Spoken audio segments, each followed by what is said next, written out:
Entrance must be 18 or over. Lines close at 6 p.m. on the 22nd of November. Please check the closing time if listening or watching on demand. This is Britain's Newsroom, where your voice matters. It's just astonishing. With expert analysis and honest opinion, we don't just keep you informed. We bring you unique perspectives you won't see anywhere else. Can't argue with any of that. When the news happens, it happens here. On Britain's Newsroom, weekdays from 9:30 a.m. Only on GB News. Join me, Nana Akwe, for an informative, interactive news programme with a difference. It's fun. No, you didn't say that, Dave. I'm so surprised. I think there's an element of truth to that. Join me from 3 p.m. every weekend, only on GB News, Britain's news channel. It's Patrick Christie's Tonight, and here we do things differently. It's explaining the absolute madness of this, doesn't it? It's explosive. I mean, this is very good. It's lively. 850. Your government sat there, Sean, and it did nothing. It's controversial. And the Middle East has been in turmoil since before I was born. It's everything you need to kickstart your evening. Everyone's had their Weetabix tonight. I love to see it. That's Patrick Christie's Tonight, weeknights from 9 p.m. Only on GB News, the People's Channel, Britain's news channel. Why go out on a Friday night when Friday night comes straight to your home? Talking about? Join me and my A-team of top pundits. Chemistry tonight is electric. As we tackle the big stories of the day with wit, insight and fearless energy. Man of the people. It's all vibe. Just a filing cabinet on wheels with a tie on. So, order in Friday Night Live with me, Mark Dolan, every Friday at 8, only on GB News, the People's Channel, Britain's news channel. Every Saturday, 10 till 12, we'll bring you all of the news that you need to know. We'll also remind you that there is so much to smile about. It's my favourite time of the week. I get to relax, enjoy some light-hearted stories, and let Ellie teach me about fashion too. That's Saturday Morning Live, every Saturday, 10 till 12. Only on GB News, Britain's news channel.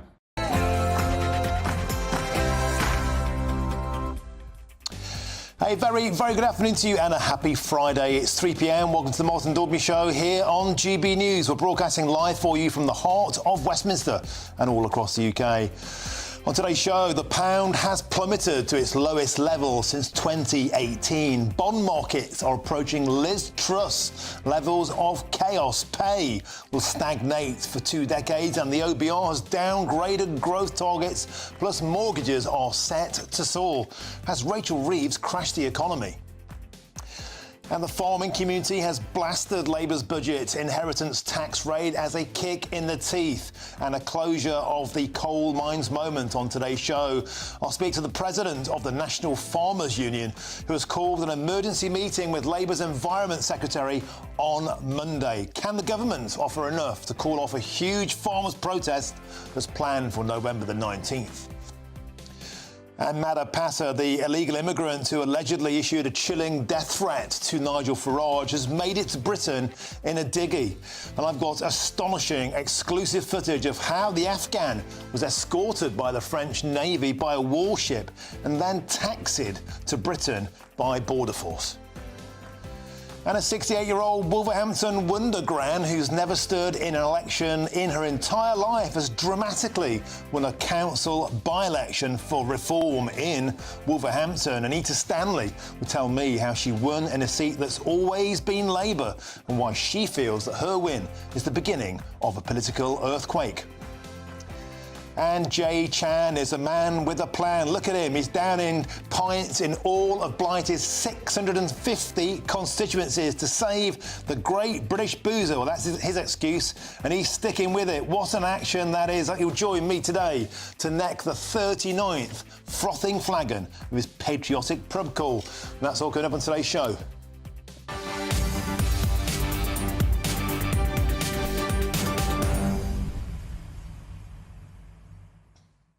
Now, if that doesn't get you excited, you must be dead. Look at that for an action-packed menu, and what a man Jay Chan is, necking pints to save the great British boozer. I'll be joining him later in the show when he'll be downing a pint in one to help save the great British pub. Lots of serious debate too on the great poppy debate. White poppies, poppies for Palestine. Do they have any place on Remembrance Sunday? Get your views in and post your comments by going to gbnews.com/your say. But now it's your headlines, and here's Katie Bowen.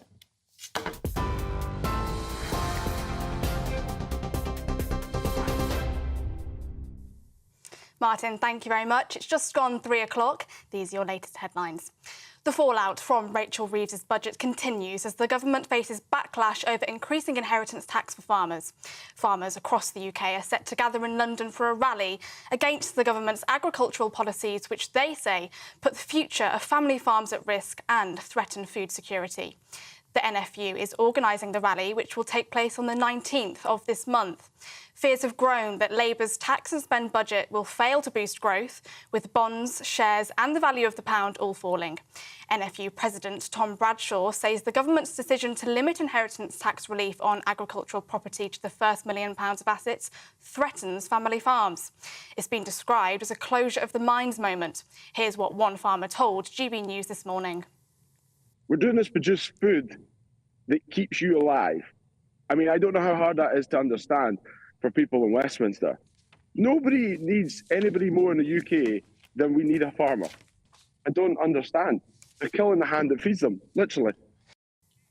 But the Chancellor has defended her budget, saying the government has achieved fiscal stability. Economic and fiscal stability are the #1 priorities for this government, and that's what we achieved in the budget on Wednesday. A robust set of fiscal rules within a framework which gets debt down as our share of the economy, but crucially, within 3 years, something the previous government never achieved, we will not be borrowing at all for day-to-day spending. That's crucial for fiscal stability. And combined with that, we've now set the spending envelope for the rest of this Parliament. So we're not going to need to come back to find more money. We've made those settlements. We've agreed the framework for public spending for the rest of this Parliament. To Spain now, where rescue teams are continuing to search for bodies after flash flooding swept through large areas of the country. The Spanish government has now confirmed 205 deaths. Crews are continuing to search for bodies in stranded cars and buildings following the flash floods, as authorities deal with the worst flooding in the country in decades. Dozens of people are still missing. Spain's Prime Minister announced the area will be declared a disaster zone. The teenager who stabbed 15-year-old Holly Newton to death in Northumberland has been jailed for life with a minimum term of 17 years. 17-year-old Logan McPhail followed ex-girlfriend Holly through Hexham Town Centre in January last year before attacking her. A 16-year-old boy who was with Holly at the time and tried to help her was also stabbed, leaving him with several injuries which needed surgery. McPhail was found guilty of murder and wounding with intent in August. He initially couldn't be identified, but earlier this month a judge changed that decision because he turns 18 on the 19th of December. GB News can confirm that an Afghan migrant who appeared to threaten Nigel Farage over social media has been detained by UK authorities. Madapasa was detained by immigration officers in Dover yesterday. A Scotland Yard spokesman has confirmed that detectives investigating threats to kill an MP are now liaising with colleagues from Border Force. The detention comes as GB News can reveal around 800 migrants on small boats have crossed illegally from France in just 2 days. The latest arrivals take the total to just a few hundred away from 31,000 for the year so far. That figure is already more than 1,200 ahead of the number who crossed during the whole of last year. A man has been arrested following a burglary at England cricket captain Ben Stokes' home in County Durham, police have said this afternoon. Stokes said his wife and 2 children were at their house in Castle Eden during the break-in on the 17th of October, when his OBE and other valuables were taken. Durham Constabulary said a 32-year-old man from North Yorkshire was arrested on suspicion of burglary overnight. He has since been bailed while inquiries continue. And just briefly, planned strikes by London Underground workers in the RMT union have been suspended, it's been announced this afternoon. Workers were due to take action on Friday evening and on several days in the coming weeks in a dispute over pay. The RMT has said that it has received an improved pay offer. Strikes by members of the drivers' union ASLEF next week and later in the month are still scheduled to go ahead. Those are the latest GB News headlines. Now it's back to Martin.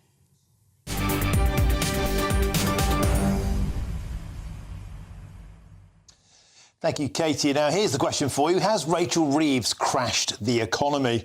Because the pound has plummeted to its lowest level since 2018, while bond markets are now approaching Liz Truss levels of chaos. But the Chancellor is still defending the biggest tax-raiding budget in history. Economic and fiscal stability are the #1 priorities for this government, and that's what we achieved in the budget on Wednesday. A robust set of fiscal rules within a framework which gets debt down as our share of the economy, but crucially, within 3 years, something the previous government never achieved, we will not be borrowing at all for day-to-day spending. That's crucial for fiscal stability. And combined with that, we've now set the spending envelope for the rest of this Parliament. So we're not going to need to come back to find more money. We've made those settlements. We've agreed the framework for public spending for the rest of this Parliament. That's a big envelope, 40 billion quid's inside it.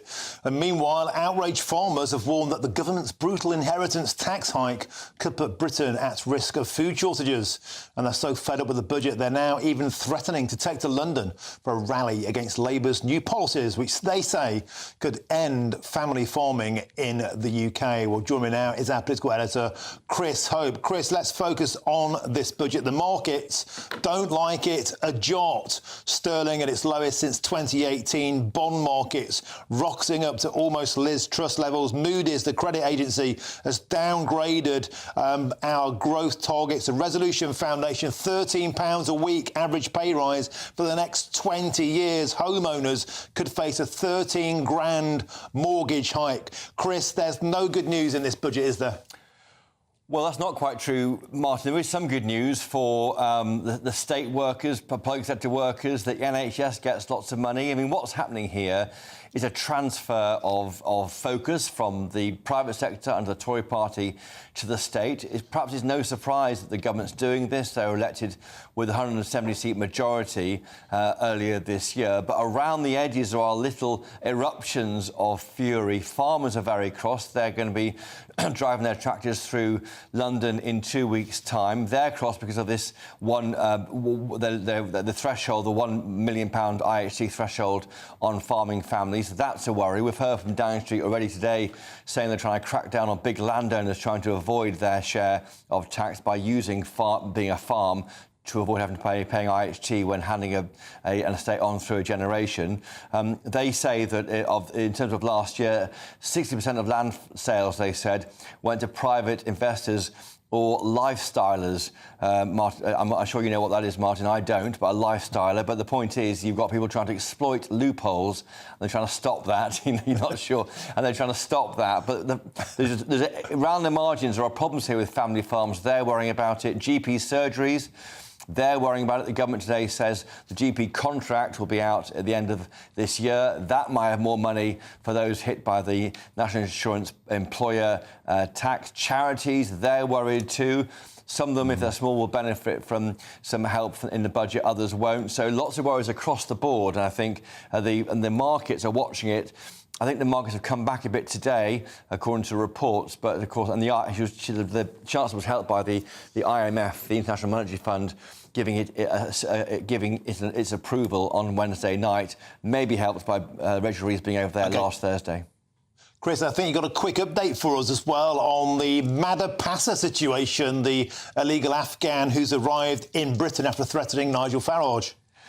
That's right. It's interesting, this, isn't it? I asked Downing Street today at the morning briefing whether Number 10 might apologise to Nigel Farage. We knew this individual would make threats to Nigel Farage on social media.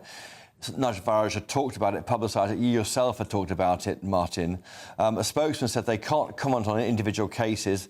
The matter's under investigation. More broadly, we take the safety of MPs incredibly seriously, and work is undertaken by the Home Office, working with Parliament on that. I said, well, will you apologise to an MP having this worry, having this threat from an individual, of course, made on social media and elsewhere? Nigel Farage has talked about the threat on GB News. Again, I can't comment on an individual case. So I just thought it struck me there's a failure here at the border. We know about the small boats crossings. This individual appears to have got into the country. He's now under police custody on the south coast. But so far, I've asked for an apology for Nigel Farage. It hasn't come from the government. And Chris Hope, you have to wonder if there'd have been a very different response if this threat would have been issued against a left-wing Labour female member of Parliament, for example. I digress. Chris Hope, a great start to the show. I'll see you back in Westminster at the 4 o'clock hour. Let's move on now to talk about farming. And I'm joined by our Northern Ireland reporter for Northern Ireland, Doogie Beattie. Doogie, welcome to the show. So you nailed this the other day, mate. I think you absolutely nailed it about land being forced into sale, into administration, to be hoovered up perhaps by local authorities to build housing. And the farming community is united now, Doogie, in its absolute outrage at this inheritance tax hike. Tell us more. Well, it is united. I mean, my phone has been red hot over the last couple of days with farmers saying to me, you know, how did you guess that? How did you see it? We didn't expect it. And of course, we were talking about it on the 11th of September, that it was going to happen. But what is really fascinated me is Rachel Reeves, either she has done her sums completely wrong or it was done on purpose, because I have now came to a family farm and this is the very farm she is talking about. And we can just bring in three people that run a family farm. This is Sammy Hanna. His father is camera shy and obviously doesn't want to come on, but this is his son and his daughter who will inherit this farm. Sammy, what's your main business here? It's dairy farming. And you've just built a new parlour. How much is that? It was 350,000 offset of a new parlour and facilities for to house it. And if we look at that, how much is the slurry storage worth underneath it? Slurry storage could be up to $500,000 between tanks and slotted and concrete, basically. Government enforced for to have so much storage to see the winter period over. OK, so we'll take a little wander up the yard, Sammy, if we can just go back up the yard here, and we'll talk about other costs that you have to have. Yeah. And I mean, you have to have a tractor to operate. I mean, this is one of your tractors here. Yeah. What sort of money is this? This was a 5-year-old tractor, was 80,000. It's now 120 to replace that same make or model of tractor. And how many of those do you have? We have 3 of them, which we can't operate without. So 3 of those. We've got slurry storage and we've got a milking parlour. And then let's go to this unit here. This is a slurry tank. Yeah. What sort of money is that? That's 25,000 plus to replace. OK. Yeah. And you talked about government wanting you to make sure that you were green policies and everything enforced on the farm. Yeah. This is a dribble bar on the back of the slurry tanker, and that's enforced by government. And what's it for? It's to reduce emissions and make more use of the nitrates in your slurry.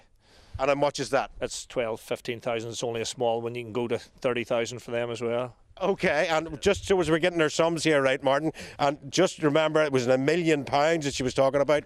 What's this machine here? This is a shovel for feeding the cattle. It's run every day, putting feed in, cleaning cattle out, bedding cattle. It's used every day. Oh, OK, and how much is that? It's another 100,000 probably to replace. 100,000. So we've £1 million even before we've started talking about land, cattle. This is great. And how many cattle have you got? There's about 350 head of cattle. 350 head of cattle at round about close to £2,000 a head, and that's before the land. And land is anything between £10,000 and £18,000 an acre. So where she gets the £1 million from, Martin, I do not know. Doogie Beattie, excellently made very, very clear to us there the magnitude, the reality of farming and the numbers involved. Thank you very much there, live from County Down. Brilliant stuff. Thank you very much. And let's get serious now. I'm joined by the President of the National Farmers Union, Tom Bradshaw. Tom, welcome to the show. There's been a unification in the outrage expressed at the inheritance tax hike. We've been inundated with messages here from GB News. Tell us, I understand you're having an emergency meeting with Steve Reid, the Environment Secretary, on Monday. What do you expect to say to him in that? We'll be presenting our evidence to the Secretary of State as to why we think the Treasury is completely wrong with the modelling they've done here, how they think they're going to protect the family farm business from inheritance tax with the proposals they've made. I just don't understand. In your introduction, you were talking about lifestylers, and I think that a lot of the figures from the Treasury are where people have bought a nice house with 30 acres. And because of agricultural property relief, they've tried to pretend it's a farm. They're not the farms that produce the food that this country relies on. And we really need government to understand they've got this one wrong.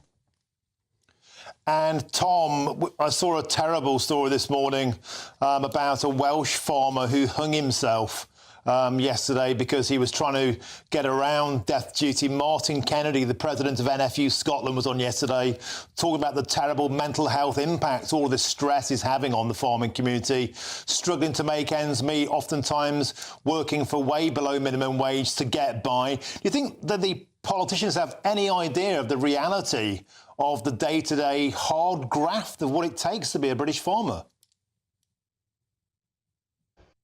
The Secretary of State has spoken about the challenges that are being faced within the industry, the mental health challenges.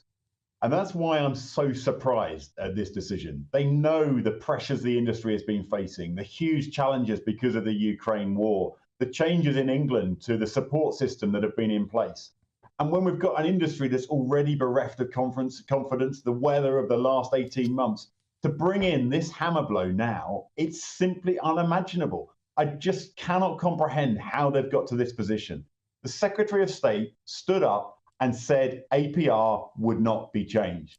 The Prime Minister said he recognised when you lose a family farm, you don't get it back. How have they arrived at this decision? Well, Tom, we'll be joined by a farmer later in the show whose grandfather started a 2-acre farm in Lichfield after World War II. Now he's saying there's no point carrying on. He won't be able to meet these inheritance debts. He's not prepared to pass his farm on to his children. He's devastated. He's heartbroken at this, simply feeling like this is the end of the line because he's been forced out of business by this punitive tax. Tom, do you expect the government are going to do a U-turn on this? Are they going to listen, or are they going to dig in? Look, I just hope for the future of family farming across the United Kingdom, for the future of our food production and the resilience at this crucial time to make sure we continue producing the country's food. I hope the government can look at themselves and say, we've got this one wrong. Food security is national security. Those words were in the Labour manifesto. I applauded those words. I thought it felt like a new start. To deliver food security, we need a coherent policy that really underpins the food production in this country. Instead, we've got the complete opposite. Tom, we've seen on the continent farmers saying enough is enough. We've seen it in France, we've seen it in Holland, we've seen it at the European Union, silage being sprayed, manure being dumped outside of town halls. We're now facing down the barrel of a major protest in London on November the 19th, just a couple of weeks away. Outraged farmers out there. Do you think that's going to go ahead, or can the government pull something out of the fire to make them see sense? If the government make the right decision, if they recognise they've got this wrong, then clearly the mass lobby that we are coordinating in Westminster on the 19th won't need to go ahead. But we're inviting our members for a peaceful lobby to meet with their constituency MPs, to look them in the eye and ask them if they support this family farm tax. It cannot be allowed to go ahead. And I hope that the government will respond before we get to the 19th and make sure that we take the appropriate action so that we can deliver that resilient food system that everybody in this country wants to see. But I've never seen members as angry as they are today. And we just hope that we can get the government to see sense and make the changes necessary. Tom, we've been saying for so long on GB News here, you know, no farms, no food, no farmers, no food. How precipitous do you think this situation is? I mean, we're going to force ourselves to be importing food from abroad, and that's terrible for net zero, for all the things they say they care about. The increased carbon footprint of importing food cannot make any sense, as well as decimating and perhaps forever changing the look and the feel of the British countryside. Yeah, I mean, look, I am really at a wit's end as to how we've arrived here. But, you know, we know that you look at climate change, you look at what's happening in Spain, you look at the geopolitical situation in the Middle East and in the Ukraine, taking responsibility for feeding 70 million people on this island. That should be the government's absolute priority. We should be focusing on the policies we need to put in place. So we need to protect ourselves from lower standard imports. We need to make sure we've got fairness in the supply chain so our members can get fair rewards for the efforts and the risk that they take. We need a planning policy that works, and we need a tax regime that encourages investment. I applaud the Chancellor who stood up there and said, invest, invest, invest. She's absolutely right. But this budget does not encourage our members to invest in their businesses. Tom, when I spoke to Martin Kennedy yesterday, the president of NFU Scotland, he said it might get to a situation where farmers start downing tools if they just don't feel listened to. Do you think that could happen? We might see farmers going on strike. Look, we want to work with the government to deliver that future that I've just talked about. It's within their great gift to make sure that that happens. And the words that they've said in the past, they need to deliver on those commitments, on that bit about food security and national security. Let's go back to the basics of this. Every day, 3 times a day, their voters like to eat. There is nothing more important for their consumers, for their constituents, than making sure we have a resilient food system. I want to work with them. We need to work in partnership. It doesn't need to be abrasive, but they've got to get this decision reversed quickly. OK, well, very best of British and good luck in that meeting. It's a crucial meeting for the fabric of Britain.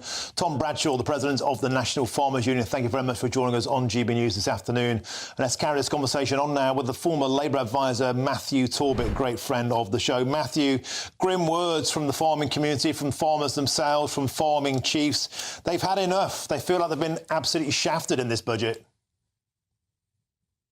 Well, yeah, but they're probably not the only ones. And I would expect the NFU to stick up for their members as they rightly are doing so. I think the where I differ is that, you know, the Institute for Fiscal Studies, who are hardly, you know, the socialists of this world, have said that what the criticism is massively overdone. And, you know, if you look at the detail, the farms are still going to be better treated than anyone else when it comes to inheritance tax.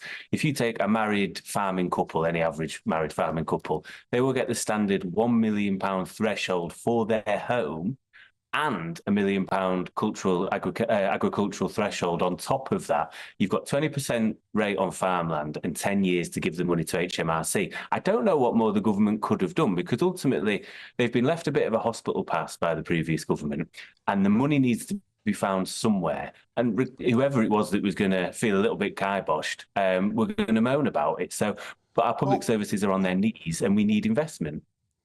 Matthew, this was a decision. It was a personal choice. This will raise about £500 million a year. 11 billion quid a year has just been given away in pay rises to nurses, teachers, junior doctors and train drivers. This sends a clear message out that if you're in the public sector, you're sitting pretty. If you're working in fields or if you're a pensioner, you don't matter. I wouldn't quite go with that, and the reason being the same reasons that the NFU will give on behalf of their members, that if we don't have farmers, we don't have food. Ultimately, if we don't have junior doctors or nurses, people will die. If we don't have train drivers, people won't get to work. There is always a key that people in society play, and we're all little cogs within that. I do think, though, also the impacts of COVID and Brexit, without reopening old wounds, have had a far greater impact on the livelihoods of farmers than this inheritance tax will. Ultimately, we're talking about large farms. The majority of farms that are small and medium size aren't going to be affected. And what will likely happen is you'll pass the farm down to one person who will take that farm on, and they'll have to pay the inheritance tax over the £1 million, or it will be sold off and split between multiple children. And how many of your viewers have got £1 million to hand down? It's a very fortunate position to be in, and ultimately we need a fairer system when it comes to our taxes. OK, well, I'll be joined by a farmer later in the show who's having to sell his 3 generations old farm because he won't be able to meet this. I don't think he thinks that's a luxury to have £1 million farm. But thanks for your input, as ever, Matthew Torbett. Pleasure. Now, lots more on the latest in the US election next. I'm Martin Daubney on GB News, Business News Channel. 9-bag commute. Kick it up a gear with GB News Radio. You can listen online and on DAB+ and on the GB News app. We're also on TuneIn and the Radio Player apps. From the school run to rush hour, get revved up with GB News Radio. We are the People's Channel, Britain's news channel. Join me, Nana Akweer, for an informative, interactive news programme with a difference. It's fun. No, he didn't say that, though. I'm so surprised. I think there's an element of truth to that. Join me from 3 p.m. every weekend, only on GB News, Britain's news channel. Headliners. Tomorrow's papers tonight, every night from 11 p.m. This is about Pulchronomics, which is the often hidden, often controversial economics of beauty.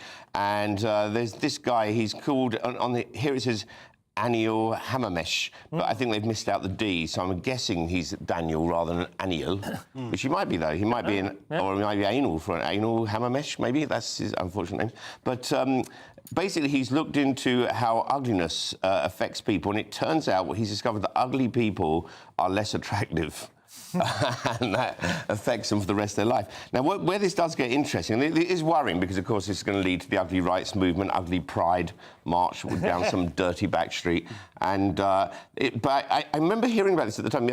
People born in the UK between March 3rd and March 9th, 1958, were part of this massive survey that was done, which was finding about what would happen to them later in life, and it went through a number of different factors. But I didn't know this. The teachers were also asked to rate their pupils on attractiveness. Yeah, it's a bit pedo-y. But yeah, I mean, I don't know whether that would wash now, but it was bone structure and whether they're symmetrical, that kind of thing. You should probably really have a committee of at least half a dozen teachers. Take a sort of standardised view across the whole... You might get a different point of view from the biology teacher, from the Latin master. You suggest this to a school, and then we can see if we get it going. It's interesting, though. I don't know whether you're aware of this, but generally speaking, it is understood within sort of psychological, psychometrics and so on, that IQ is the thing that most closely maps your outcomes, generally speaking. But the idea of beauty is the one that isn't discussed. And there is genuinely a theory that this is actually the great determinant of your life chances. GB News, the People's Channel. We're proud to be GB News, the People's Channel. And as you know, we always love to hear your views. Now, there's a new way of getting in touch with us at gbnews.com/yoursay. By commenting, you can be part of a live conversation and join our GB News community. You can even talk to me, Bev Turner, or any of the members of the GB News family.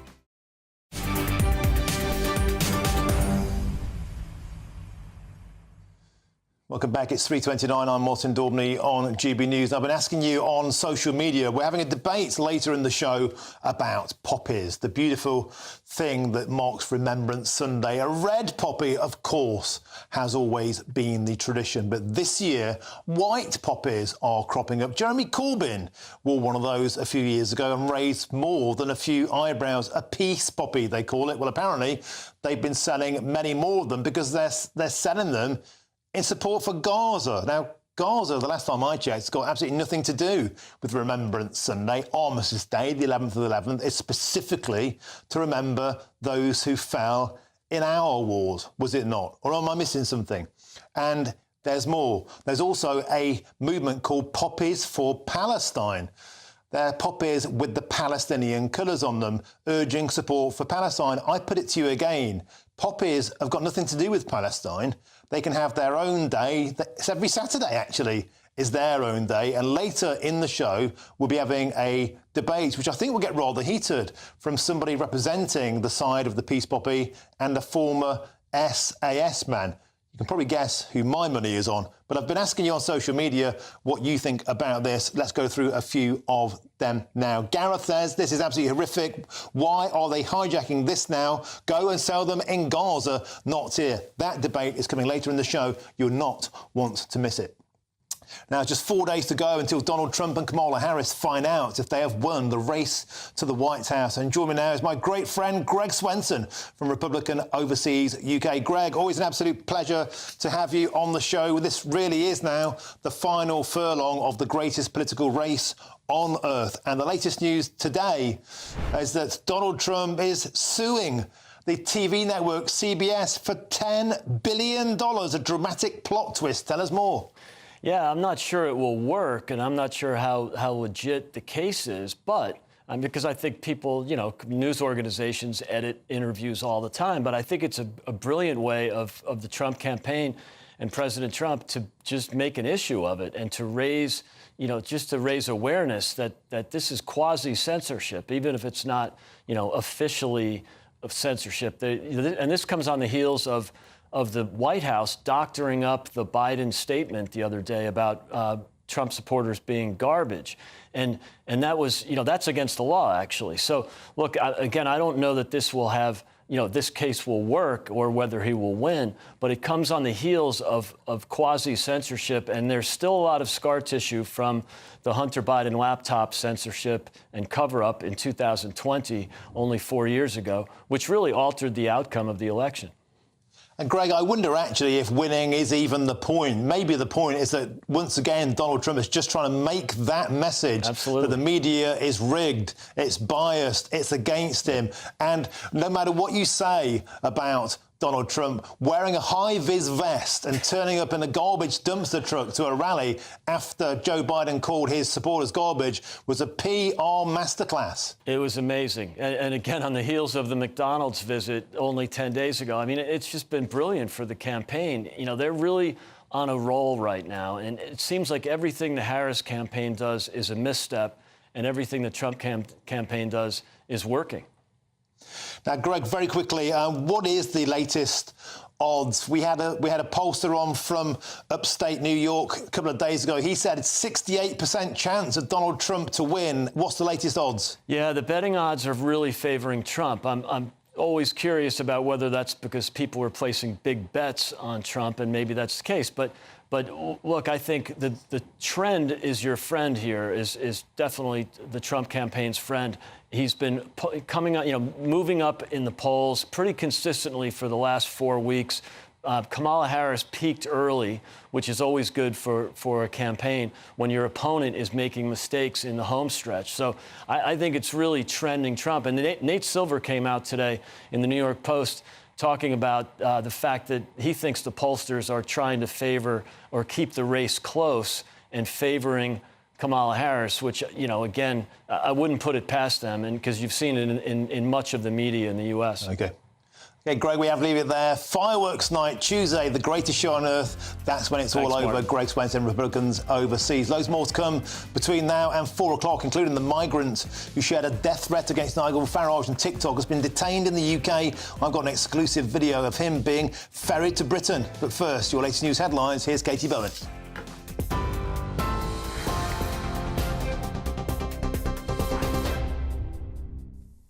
Martin, thank you. The top stories this hour. The fallout from Rachel Reeves' budget continues as the government faces backlash over increasing inheritance tax for farmers. Farmers across the UK are set to gather in London for a rally against the government's agricultural policies, which they say put the future of family farms at risk and threaten food security. The NFU is organising the rally, which will take place on the 19th of this month. Fears have grown that Labour's tax and spend budget will fail to boost growth, with bonds, share and the value of the pound all falling. NFU President Tom Bradshaw says the government's decision to limit inheritance tax relief on agricultural property to the first £1 million of assets threatens family farms. It's been described as a closure of the mines moment. Here's what one farmer told GBNews this morning. We're doing this to produce food that keeps you alive. I mean, I don't know how hard that is to understand for people in Westminster. Nobody needs anybody more in the UK than we need a farmer. I don't understand. They're killing the hand that feeds them, literally. Well, the Secretary of State for Rural Affairs, Steve Reed, has accused the wealthy of buying up huge estates to avoid paying tax, before adding that small family farms will be protected. The Chancellor has also defended her budget earlier today. Economic and fiscal stability are the #1 priorities for this government, and that's what we achieved in the budget on Wednesday. A robust set of fiscal rules within a framework which gets debt down as our share of the economy, but crucially, within 3 years, something the previous government never achieved, we will not be borrowing at all for day-to-day spending. That's crucial for fiscal stability. And combined with that, we've now set the spending envelope for the rest of this Parliament. So we're not going to need to come back to find more money. We've made those settlements. We've agreed the framework for public spending for the rest of this Parliament. Briefly to Spain, where rescue teams are continuing to search for bodies after flash flooding swept through large areas of the country. The Spanish government has now confirmed 205 deaths. Crews are continuing to search for bodies in stranded cars and buildings following the flash floods, as authorities deal with the worst flooding in the country in decades.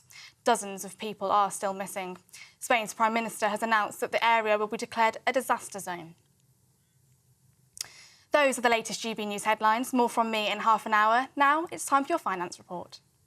For the very latest GB News direct to your smartphone, sign up to News Alerts by scanning the QR code or go to gbnews.com/alerts. Cheers Britannia Wine Club proudly sponsors the GB News financial report. Here's a quick snapshot of today's markets. The pound will buy you $1.2964 and €1.1945 euros. The price of gold is £2,121 and 35 pence per ounce. And the FTSE 100's at 8,190 points. Cheers Britannia Wine Club proudly sponsors the GB News financial report. Hello again and welcome to the latest update from the Met Office for GB News. A lot of cloud covers the UK today. It's damp in some places, some brightness coming through for others, but that's in short supply, certainly compared with yesterday's brighter skies across southern parts and northeastern parts. We've got a weak front sinking south across Scotland. It's slowing down and it's going to bring some drizzly outbreaks of rain to Fife, Perth, Edinburgh as we end the day. A lot of low cloud associated with this as well. A few breaks further south and more especially for Shetland and Orkney for a time, but they tend to fill in overnight. So a grey start to Saturday. Mild for most, 11 or 12 Celsius. Chilly for Shetland, 1 or 2 degrees during Saturday morning.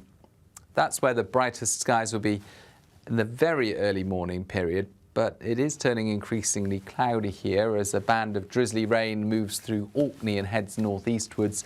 And again, we've got some drizzly outbreaks of rain for western and southern Scotland, a lot of hill fog.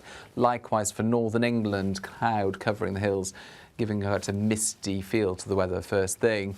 Outbreaks of very light, showery rain moving into the southeast corner for a time. But it is expected to turn brighter for East Anglia and the southeast by the end of Saturday. And we'll also see some cloud breaks towards North Wales and, more reliably, northeast Scotland, especially northeastern parts for Aberdeenshire. Nevertheless, for most it's another cloudy day with temperatures of 13 or 14 Celsius in the south, 11 or 12 further north. Then into Saturday evening, you can see some more extensive cloud breaks arriving into East Anglia and the southeast for a time. That's because of some slightly drier air that's arriving from the near continent, and increasingly over the next few days we will see some sunshine develop. The latest GB News travel. Good afternoon. Hello to you. I'm Jules Buckley. County Durham, queues either side of the A1M around Chester Street at the moment. At junction 63, all the traffic being held both sides of the carriageway. An obstruction there causing delays. Now Leicestershire, the southbound M1 around the Leicester turn off the M69. That's junction 21. There was a collision now on the hard shoulder, but still seeing queues. Northbound side of the M1, the earlier lorry fire is still being dealt with around the Luton Airport Spur Road turn off junction 10. A lane shut on the main carriageway, the exit slip there still part blocked, so that's queuing, as is the northbound side of the M11 in Essex. An obstruction there just after Bishop Stortford junction 8. That means it's part blocked about a mile after the junction. There was an overturned car southbound towards there too. That's cleared, but still looking quite sluggish. That's the latest. You can stay up to date throughout the day by visiting our website gbnews.com.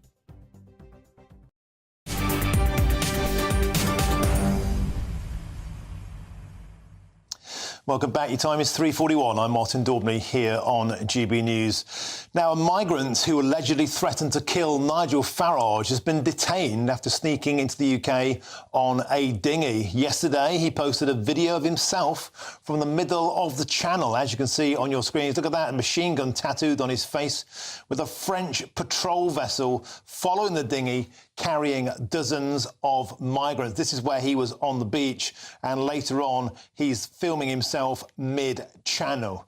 Now, moving on, if you're listening on the radio, here is exclusive footage of how the Afghan was escorted by the French Navy. You can see there a French warship moving Madapas's dinghy towards the middle of the channel. About 6 a.m. yesterday morning this was, and in the second video, which is about to kick in, we can see the British Border Force Hurricane vessel coming out and meeting that French warship in the middle of the channel, picking up Madapassa from his dinghy, and there you go, bosh, taking him back to Dover. It's as simple as that. That is the video evidence that you need that this is a taxi service, an escort from French waters for that dinghy by a French warship. Remember, we're paying £500 million a year for the French to try and stop these boats leaving. And when they get into the water, the minute they're in, they're allowed to be taken to the middle of the channel where the handover happens. One of our emergency vessels is called from Britain, as you saw there, Border Force Hurricane, going out into the middle of the channel, picking up Madapassa, a gentleman who allegedly made a death threat against Nigel Farage and took him into Dover, where he is now being detained. Now, we've got a statement from the Metropolitan Police, and it says this. On Friday, October the 18th, we received a report of malicious communications and threats to kill towards an MP in relation to a video posted on social media. Detectives have been investigating and inquiries remain ongoing. And we are aware that a man has today, October the 31st, been detained for immigration offences in Dover. We are closely liaising with partners from Border Force. The Met takes the safety and security of MPs extremely seriously, and we are committed to ensuring that they, their families and staff can go about their work and lives without feeling unsafe or intimidated. Well, joining me now is the former Chief Immigration Officer of UK Border Force, Kevin Saunders. Kevin, welcome to the show. Once again, we have that video footage of a dinghy filled with illegal immigrants, this time Madapassa, simply being ferried out by a French warship, having a military escort to British waters and then being taxied ashore by Border Force. Once again, Kevin Saunders, crystal clear evidence that the entire border is an absolute fiasco. Yes, I'm afraid you're quite right, Martin. It's absolutely disgusting. And I'm coming round more and more now to the idea that we've got to leave the ECHR. We've got to take a more robust line over our borders. Because it's just a joke. It really is a joke. On a day like today, where the waters are flat calm, where the French are escorting them across the channel, when, quite honestly, they should have been there intercepting that boat and taking the people back to France. And Kevin, here's one for you. Why is it French warships in the channel and not English warships in the channel? Yeah, that's a very good question. Why is it French warships and not English warships? I know that the Navy don't really want to be involved in the channel. They were involved for a short while under the Conservatives, and they didn't like it at all. They didn't see it as their job, and they didn't want to be there. But I thought the armed forces were supposed to do as the politicians told them. And I think the Navy should be in the channel, and I think they should be taking a much more robust line now. And Kevin, meanwhile, 31,000 illegals have arrived this year. That's a 1,200 increase year on year, 300 in these past 2 days. Things are getting much worse, aren't they? They are getting much worse. Now, I made a point of watching the weather forecast at lunchtime to see how much longer the fine weather is going to last for. And we could be in for another 14 days of this. And then the numbers would be absolutely unbelievable. But it's getting very, very silly now. I thought Keir Starmer was going to stop the boats. That's what he kept saying. Well, clearly he's not. Well, he said he was going to smash the gangs. It appears, Kevin Saunders, the gangs didn't get the memo. Thanks for joining us on the show. Always a pleasure. Now, students are wearing white poppies instead of red in order to show solidarity with Gaza. We'll be debating that next. I'm Martin Daubney on GB News, Britain's news channel. Good afternoon, Britain. Weekdays from midday. National Trust Director General has said something rather curious. She's admitted that 70% of the charity's staff are Union Jack-hating progressive activists. Yes, this was speaking at a Labour Party fringe event. The boss of the charity, Hilary McGrady, acknowledged that there was a gap between her staff's views and the views held by the wider public. So was she being honest? Joining me now to discuss this is historian and broadcaster Rafe Hadel-Mankoo, who I believe is with me. Rafe, thank you very much indeed. Can this be true? The founders of the National Trust and later figures involved in it, like my hero James Lees-Milne, were really motivated by love of nation. But I think that love of nation in the Trust has become actively, national self-loathing. And that's really the state of modern Britain. And with the Trust, I mean, what we've done is we've actually entrusted our national heritage to those people who actually actively despise our national heritage. And it's, it's utter madness. Have these people wanted to take over charities like the National Trust for their political ends, or is it just something that happens? Is it just the type of people who work in charities?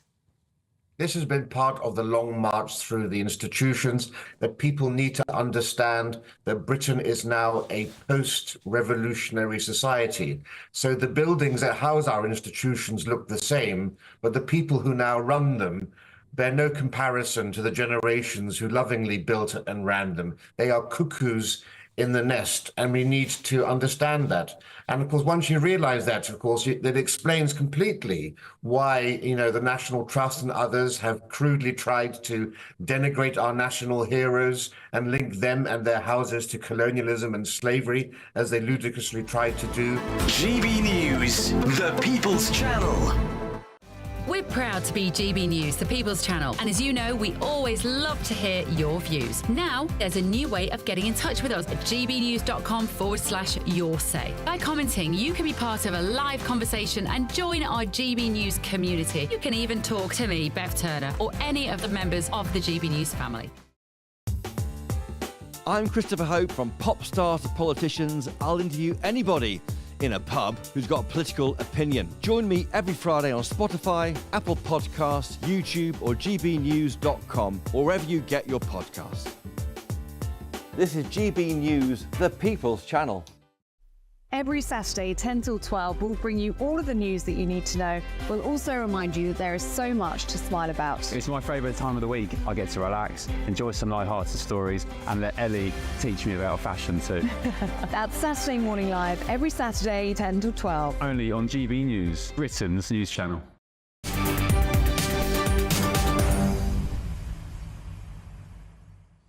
Welcome back. Now, students are wearing white poppies and Palestinian-coloured poppies instead of red ones in order to show solidarity with Gaza this year.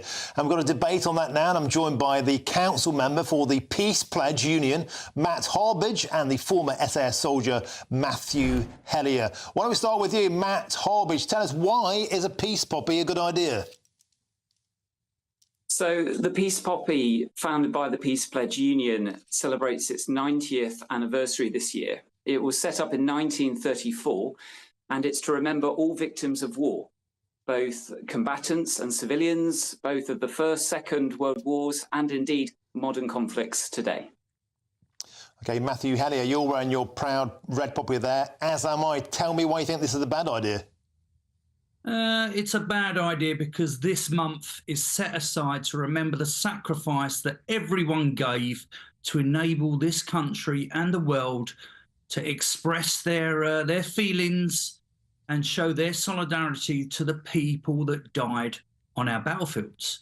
The white poppy is fine. That's what my soldiers fought for. That's what their DNA is left on all the battlefields around the world for. But is it right that they overshadow Remembrance? Is it right that they wear it in November? Surely, let's have a white peace poppy, but let's have it on a different date, please.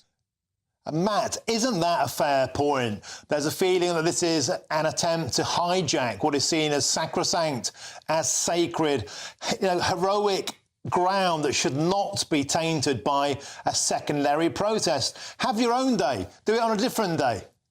100%. So I think there's a misunderstanding really about the nature of armistice. Armistice, the original meaning, is about saying never again. the First World War was meant to be the Great War to end all wars. And so we need to fight for peace. We need to work for peace. And that means wearing symbols that speak of how we need to move away from using military force and embracing dialogue, embracing diplomacy, very much as some of our veterans from the Second World War, including Harry Patch, said, where war is stupid. We have to work for peace. We have to talk, because that's what we have to do at the end of a war anyway. So let's do that now. Matt, I don't think Adolf Hitler would have listened to diplomacy or talking, would he? Matthew Halley, I can see you shaking your head there. Please, over to you. Yeah, I think, what you're trying to understand about armistice and the poppy is wrong. The poppy originates from Colonel John McCrae's poem, Flanders Fields. Read that poem. It's not about peace. It's about sacrifice. It's about the sacrifice and the blood that was left on the battlefields to ensure that you have the right to speak. It's not about peace, all right? That was the war to end all wars. As we know, tyrants around this globe continue to suppress the populations, all right? We need people to stand up for us, but we need people to stand up and ensure that we have peace. Right, we need a day for peace, but it shouldn't be overshadowing the sacrifice that my friends, my family, and my ancestors gave to ensure that you could have a right to speak. Matt Horbage, can I quickly put a point into you? What about the poppies for Palestine? What's your take on a further change to the red poppy, making it a Palestine colour? We need to have peace in Palestine. We need a ceasefire. And I think the white poppy is a good symbol to speak about how peace is necessary. The poem of Flanders Field ends with that call to for the next generation to take up the war with the next enemy, to continue that bloodshed. And so we need to end the cycle of violence. Okay. We need to bring that to a close. OK, gentlemen, we have to call peace there. Matt Horbage and Matthew Hellier, thank you very much for joining me for a spirited debate. Now, next, I'll be joined by the Wolverhampton Wonderground, who won a sensational victory for reform. That's next. I'm Martin Daubney on GB News.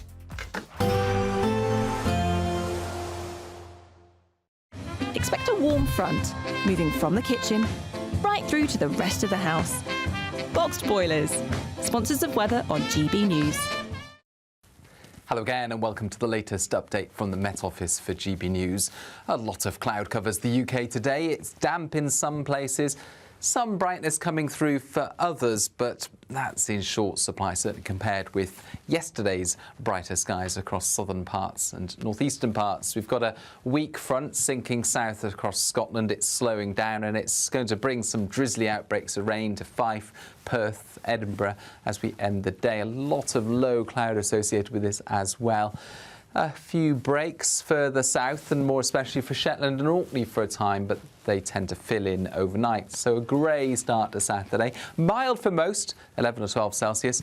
Chilly for Shetland, 1 or 2 degrees during Saturday morning. That's where the brightest skies will be in the very early morning period. But it is turning increasingly cloudy here as a band of drizzly rain moves through Orkney and heads northeastwards. And again, we've got some drizzly outbreaks of rain for western and southern Scotland, a lot of hill fog. Likewise for northern England, cloud covering the hills, giving a misty feel to the weather first thing. Outbreaks of very light, showery rain moving into the southeast corner for a time. But it is expected to turn brighter for East Anglia and the southeast by the end of Saturday. And we'll also see some cloud breaks towards North Wales and, more reliably, northeast Scotland, especially northeastern parts of Aberdeenshire. Nevertheless, for most it's another cloudy day with temperatures of 13 or 14 Celsius in the south, 11 or 12 further north. Then into Saturday evening, you can see some more extensive cloud breaks arriving into East Anglia and the southeast for a time. That's because of some slightly drier air that's arriving from the near continent, and increasingly over the next few days we will see some sunshine develop. A nice bright morning will generate a lovely warm day right through to the evening. Boxed Solar, sponsors of weather on GB News. The latest GB News travel. Good afternoon. Hello, I'm Jules Buckley. The westbound M62 is queuing Gilderson to Chain Bar, junction 27 to 26. A collision there, causing delays. A lane closed. Lane 2 is shut westbound on the M602. Around the turn off of the M60, that's the Eccles Interchange Junction 1. Queues building at the scene of a collision. Now, there's still a lorry fire being dealt with. The northbound M5, Hales Owen at 3, up towards Oldbury Dudley at 2. 2 lanes are out. And there's queues. Same story southbound on the M1. 2 lanes out. Chesterfield 29 heading south to Alfreton at a 28, and that's queuing as well. A Q2 northbound for the M1 at Luton at 11, a lane shut for a bump there. And the southbound M40 is blocked at Tame at 7. Lane 1 shut clockwise on the M25 after Godstone at 6, slow for a broken down car. You can stay up to date throughout the day by visiting our website gbnews.com. We're giving you the chance to win everything you need to celebrate the festivities. There's £20,025 in tax-free cash. There's £5,000 to spend on gifts for all the family. There's £500 to spend in your favourite supermarket. And a festively themed GB News goodie bag. We'll get it all to you in time for the big day. For your chance to win, call 0903 681 3232. Calls cost £2 plus your network access charge. Text cash to 63232. One entry costs £2 plus one standard network rate message, or text bonus to 63232. 5 entries cost £5 plus one standard network rate message. You can enter online at gbnews.com/win. Entries start from just £2, or post your name and number to GB09 PO Box 8690 Derby DE1 9TT. UK only. Entrance must be 18 or over. Lines close at 6 p.m. on the 22nd of November. Please check the closing time if listening or watching on demand. Good luck. Court cases. A presidential dropout. Assassination attempts. This has been a US election like no other.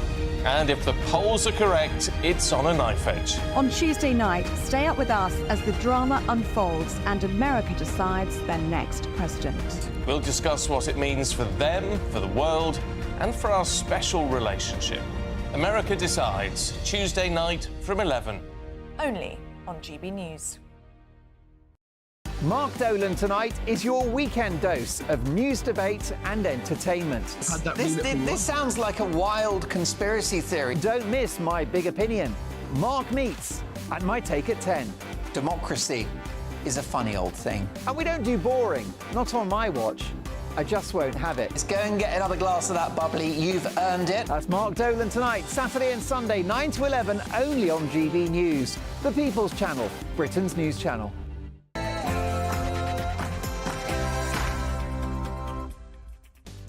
A very, very good afternoon to you, and I hope you're having a wonderful Friday. It's 4 p.m. and welcome to the Martin Daubney Show here on GB News. We're broadcasting for you live from the heart of Westminster and all across the UK. On today's show, the pound has plummeted to its lowest level since 2018. Bond markets are approaching Liz Truss levels of chaos. Pay will stagnate for 2 decades. The OBR has downgraded growth targets and mortgages are set to soar. Has Rachel Reeves crashed the economy? And Matapatha, the illegal immigrant who allegedly issued a chilling death threat to Nigel Farage, has made it to Britain in a dinghy. I've got exclusive footage of how the Afghan was escorted by the French Navy and then taxied back to Britain by Border Force. And a 68-year-old retired youth worker who's never stood in an election in her life has dramatically won a council by-election for Wolverhampton in Wolverhampton for reform, beg your pardon. Anita Stanley will tell me in a short while how she won in a seat that's always been Labour and why she feels that her win is the beginning of a political earthquake. And the farming community has blasted Labour's budget as a kick in the teeth and even a closure of the coal mines moment. Earlier in the show, I spoke with the president of the National Farmers Union, who told me he was absolutely baffled by the government's choice. And later, I'll speak to a heartbroken farmer who says it's over for the farm that his granddad started after World War II. And Jay Chan is a man with a plan. Look at him. He's on a mission to down pints in all of Blight's 650 constituencies to save the great British boozer. He'll join me today to neck the 39th frothing flagon of his patriotic pub crawl. Look at the man. What a legend.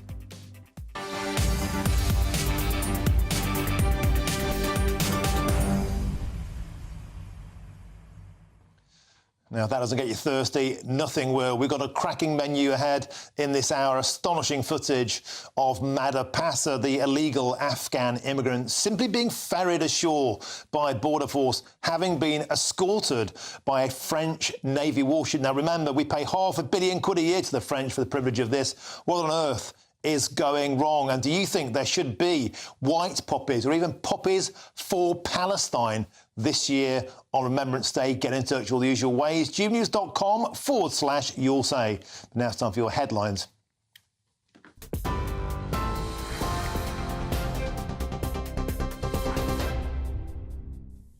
Martin, thank you. It's just gone 4 o'clock. These are your latest headlines.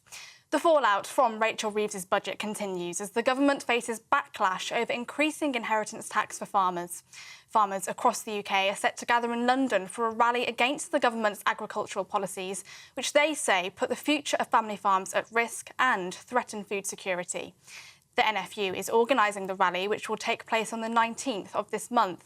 Fears have grown that Labour's tax and spend budget will fail to boost growth, with the bonds, shares and the value of the pound all falling. NFU President Tom Bradshaw says the government's decision to limit inheritance tax relief on agricultural property to the first £1 million of assets threatens family farms. It's been described as a closure of the mines moment. Here's what one farmer told GB News this morning. We're doing this to produce food that keeps you alive. I mean, I don't know how hard that is to understand for people in Westminster. Nobody needs anybody more in the UK than we need a farmer. I don't understand. They're killing the hand that feeds them, literally. Well, the Secretary of State for Rural Affairs, Steve Reed, has accused the wealthy of buying up huge estates to avoid paying tax, before adding that small family farms will be protected. The Chancellor has also defended her budget earlier today. Economic and fiscal stability are the #1 priorities for this government, and that's what we achieved in the budget on Wednesday. A robust set of fiscal rules within a framework which gets debt down as our share of the economy, but crucially, within 3 years, something the previous government never achieved, we will not be borrowing at all for day-to-day spending. That's crucial for fiscal stability. And combined with that, we've now set the spending envelope for the rest of this Parliament. So we're not going to need to come back to find more money. We've made those settlements. We've agreed the framework for public spending for the rest of this Parliament. To Spain, where rescue teams are continuing to search for bodies after flash flooding swept through large areas of the country. The Spanish government has now confirmed 205 deaths. Crews are continuing to search for bodies in stranded cars and buildings following the flash floods, as authorities deal with the worst flooding in the country in decades. Dozens of people are still missing, and Spain's Prime Minister has announced that the area will be declared a disaster zone. The teenager who stabbed 15-year-old Holly Newton to death in Northumberland has been jailed for life with a minimum term of 17 years. 17-year-old Logan McPhail followed ex-girlfriend Holly through Hexham Town Centre in January last year before attacking her. A 16-year-old boy who was with Holly at the time and tried to help her was also stabbed, leaving him with several injuries which needed surgery. McPhail was found guilty of murder and wounding with intent in August. He initially couldn't be identified, but earlier this month a judge changed that decision because he turns 18 on the 9th of December. GB News can confirm that an Afghan migrant who appeared to threaten Nigel Farage over social media has been detained by UK authorities. Madapasa was detained by immigration officers in Dover yesterday. A Scotland Yard spokesman has confirmed that detectives investigating threats to kill an MP are now liaising with colleagues from Border Force. The detention comes as GB News can reveal around 800 migrants on small boats have crossed illegally from France in just 2 days. The latest arrivals take the total to just a few hundred away from 31,000 for the year so far. That figure is already more than 1,200 ahead of the number who crossed during the whole of last year. A man has been arrested following a burglary at England cricket captain Ben Stokes' home in County Durham, police have said. Stokes said that his wife and 2 children were at their house in Castle Eden during the break-in on the 17th of October when his OBE and other valuables were taken.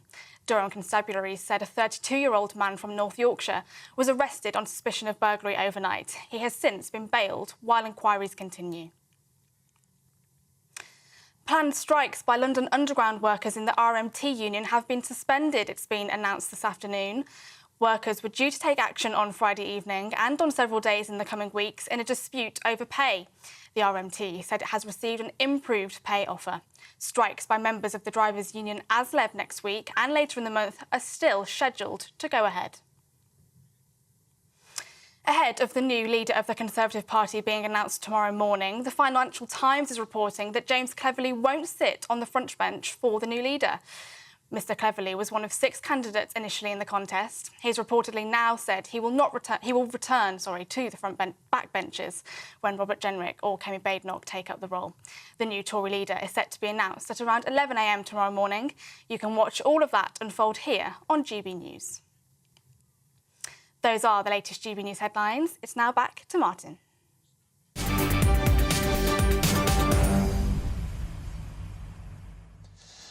Thank you, Katie. Excellent stuff. Now, has Rachel Reeves crashed the economy? That's the big question, because the pound has plummeted to its lowest level since 2018, while bond markets, well, they're approaching Liz Truss levels of chaos. But the Chancellor is still defending the biggest tax-rating budget in modern history.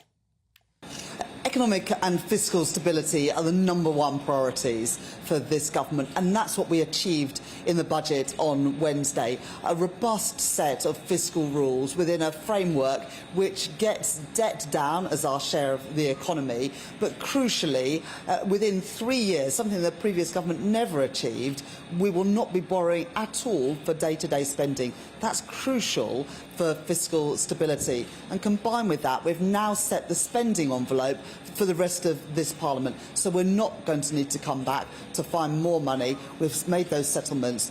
We've agreed the framework for public spending for the rest of this Parliament. And meanwhile, outraged farmers have warned that the government's brutal inheritance tax hike could put Britain at risk of food shortages. And they're so fed up with the budget that they've even threatened to take to London for a rally against Labour's new policies, which they say could end family farming in the UK. And I'm joined now in the studio by our political editor, Chris Hope, who's hot-footed it from Paddington, and I'm delighted that you have. Let's start with the farming face-off. It's turning into a fiasco. So earlier on the show, I had Tom Bradshaw, he's the National Farmers Union president. He's got an emergency meeting with Steve Reid, the Environment Secretary, on Monday. He said in plain terms on GB News about an hour ago, he expects the Labour government to do the right thing and reverse this decision. Otherwise, he said, we could be heading for food shortages, and this protest in London, well, we're not farmers alike, could literally get messy. It's certainly messy in France, not on the continent. We haven't seen that kind of level of protest here. In 2 weeks' time, they'll be demonstrating in central London. The change comes in April 2026. There's some time away for the government to rethink these plans if it wants to. Steve Reid himself, he's been away. He's been at a UN conference in Colombia, 3,000 miles away, Tuesday, back today. He put a tweet out this afternoon on social media saying the wealthy are buying up huge estates to avoid paying tax. This Labour government will reform agricultural property relief to put a stop to it.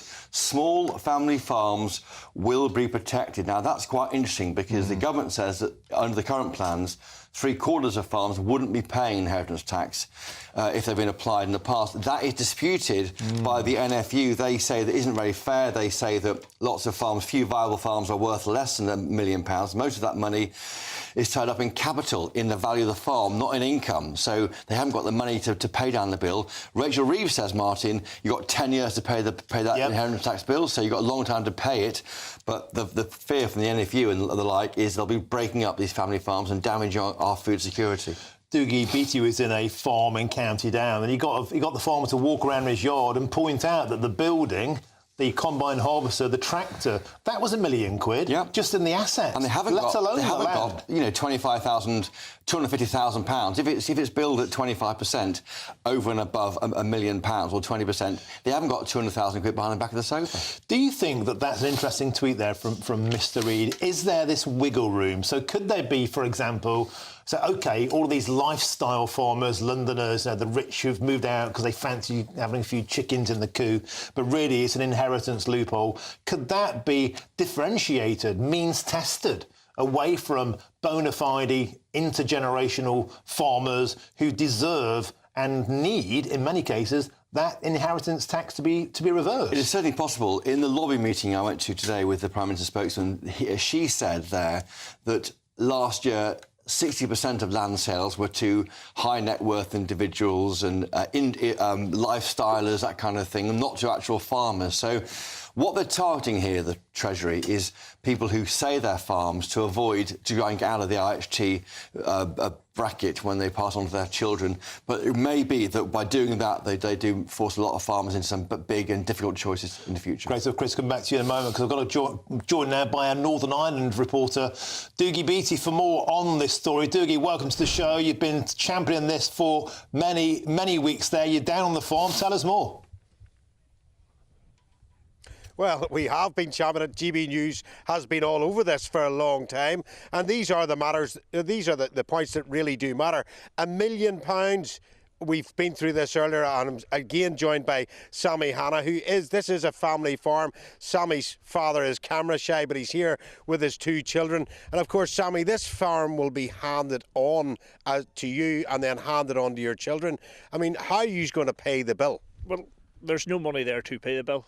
It's just simple as that. There's no way we can set 20% of our gross capital amount to the side to cover this year as it comes in. So who's going to end up paying for it? Well, we're going to have to sell off or sell machinery, which we use all the time, sell land off, which put the price of food up, where the government is making us sell food or sell land to compensate.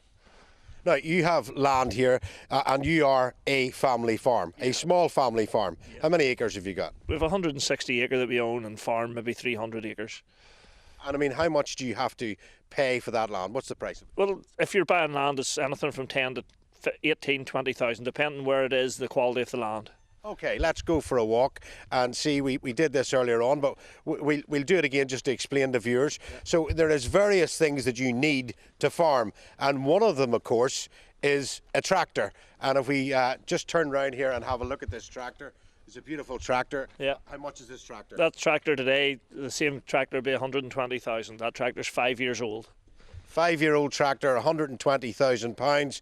And of course, lots of the stuff that you have to obey now is actually being enforced and used by the government. I mean, slurry storage was enforced. Yeah, how much is slurry storage? Slurry storage would be $500,000 invested in slurry storage through tanks and equipment for storing slurry. And of course, the single farm payment has came down within the last years. And it's mainly because they're wanting you to green the land. Yeah, they want us to set aside, and we farm, as I say, 300 acres in total. They want us to be less efficient in our farming and set aside for these other different schemes and developments. And if you can't pay the bill, who do you think is going to buy the land? Well, that's exactly it. The land will be valueless because nobody is going to invest to make their farm bigger to have to face this burden around their neck. Well, Martin, really what and this is what I have really been getting towards, is who will buy that land. It'll be companies that have been virtuous towards the green agenda, people that want to put solar farms on it, people that want to put wind farms on it, people that want to do away with methane, and of course for building. And the thing is, when you sell agricultural land off, you have a clawback in case that land is then rezoned as building sites, and some of the farmers can take it back off. So we will have to watch Rachel Reeves' announced planning reform to see, does she do away with that? And once land has been taken out of the agricultural system, will it be sold off to planners to build houses in and around the towns and villages of Britain? Dougie Beattie, I think you've been absolutely bang on about this since the very, very beginning. Thank you so much for joining us there, down on the farm in County Down. Absolute pleasure. Now, moving onwards, a 68-year-old retired youth worker who's never stood in an election in her entire life has dramatically won a council by-election last night for reform in Wolverhampton, overturning a seat that's always been Labour.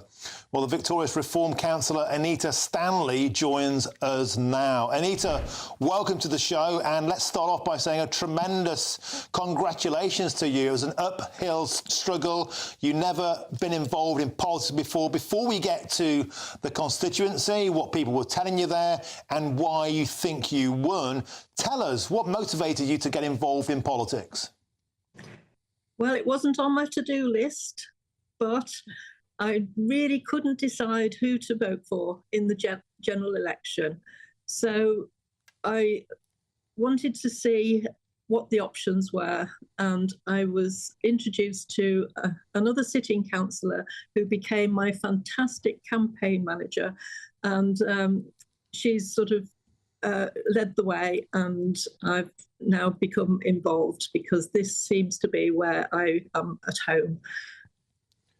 And Anita, the seat, that's Bilston North, that's Pat McFadden's area. Of course, here's the Chancellor of the Duchy of Lancaster. He's a Labour bigwig, and this area has always been Labour. In fact, the Labour Party took a 38% dive in this election. You put on 34.8% of the vote, having never stood before from a standing start. That's an incredible achievement in that area. Tell me, Anita, what was it that voters were telling you about? What motivated them to choose you? Well, basically, because I want to work in the community. I want to bring the services back to the local people, because we feel that, you know, it's like a David and Goliath situation that we were fighting, but the people were with us because they feel so let down. And that's why. Yeah. And I'm also joined, Anita, in the studio by our political editor, Chris Hope, who'd like to ask you a question. Anita, great to see you after, I'm sure, a late night for you last night. Where is your support coming from? It's coming from, it seems to be Labour voters, maybe upset by the various stances the government's taken. Is the Nigel Farage factor working? Because historically he has been a bit of a turn-off for Labour voters, or is it the party's message which gave you your victory last night? Well, first, can I please just say a huge, great thank you to all the people of Bilston North who voted for me. I feel that it was across the board. Lots of Labour voters, some disillusioned Conservative voters changed and supported me because I was a fresh voice and I want to work for the local people. I'm going to work really hard to make sure that the services are provided in the local area. The Bilston people are a very proud people, and you know, they've got an industrial past of hard work, and it's sad to see, you know, that they're not being supported by their current local councillors. And you know, Pat McFadden, who's a national campaigning figure, he's the organiser nationally. So these people are just genuine people who want to have the services that they deserve.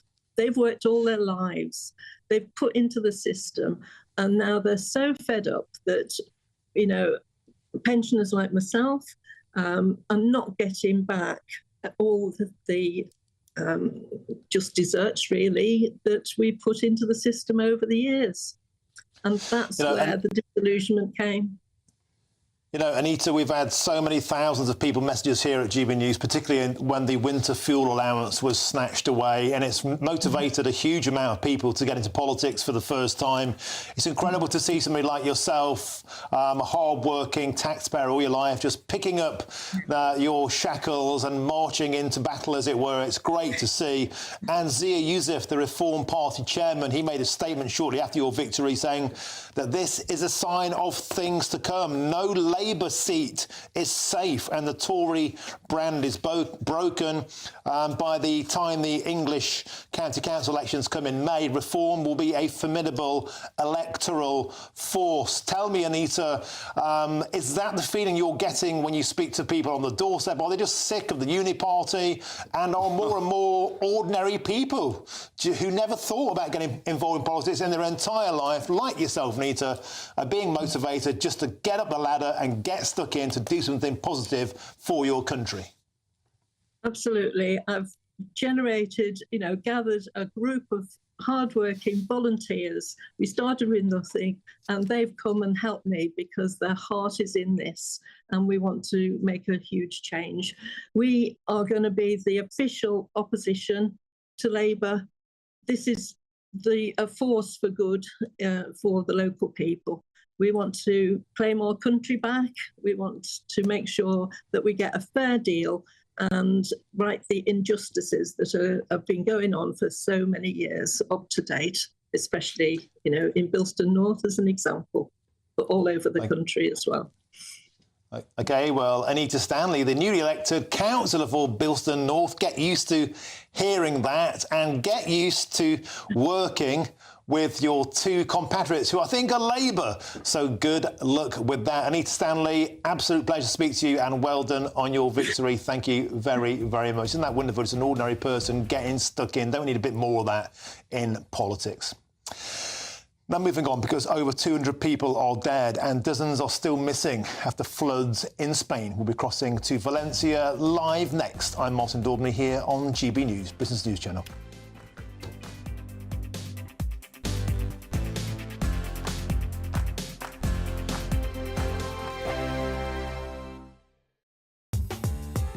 I'm Christopher Hope. From pop stars to politicians, I'll interview anybody in a pub who's got a political opinion. Join me every Friday on Spotify, Apple Podcasts, YouTube or gbnews.com, or wherever you get your podcasts. This is GB News, the People's Channel. GB News Breakfast, every day from 6 a.m. Following the summer riots and the resurgence of far-right ideologies, the former Education Secretary told peers that reinforcing shared values is now more crucial than ever. So we're asking this morning, should we teach British values or would it be a step backward? Or how do you even start? To debate this now, we're joined by the Campaign for Real Education chairman, Chris McGovern, and political commentator Matthew Stadlen. Well, I think these days, particularly in schools, it's quite fashionable to look at the negative sides of Britain's identity, particularly British history. Personally, I think I'm very proud of being British, and I think we need to be proud of our country like most other countries around the world are. As Chris says, Matthew, lots of other countries do it. Heck, you only have to look at the United States, don't you, to see how sort of patriotic they are. Is there anything wrong in trying to instil a bit of that amongst our youth?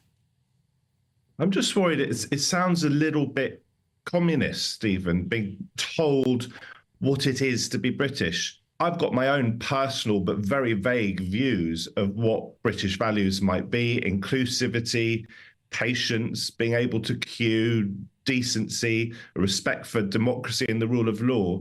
But I mean, very many people will have different sets of values. Some people are racist. So are British values racist? You talked about the far right. I think we all know what the far right is. It's sort of violent, xenophobic racism.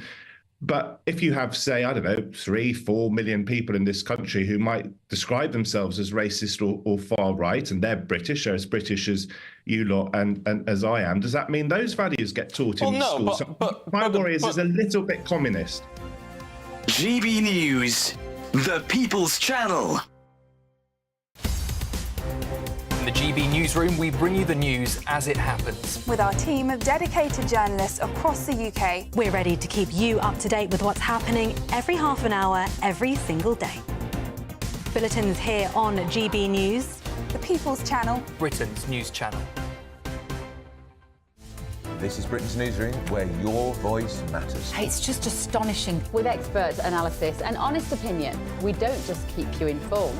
We bring you unique perspectives you won't see anywhere else. Can't argue with any of that. When the news happens, it happens here. On Britain's Newsroom, weekdays from 9:30 a.m. Only on GB News.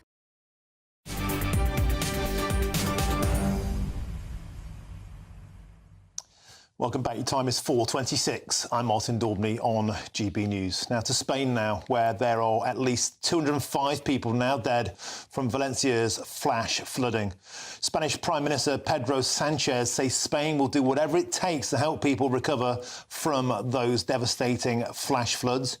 And GB News reporter Sophie Reaper is out in Valencia and has been talking to a British resident living out there. Sophie, what's the latest?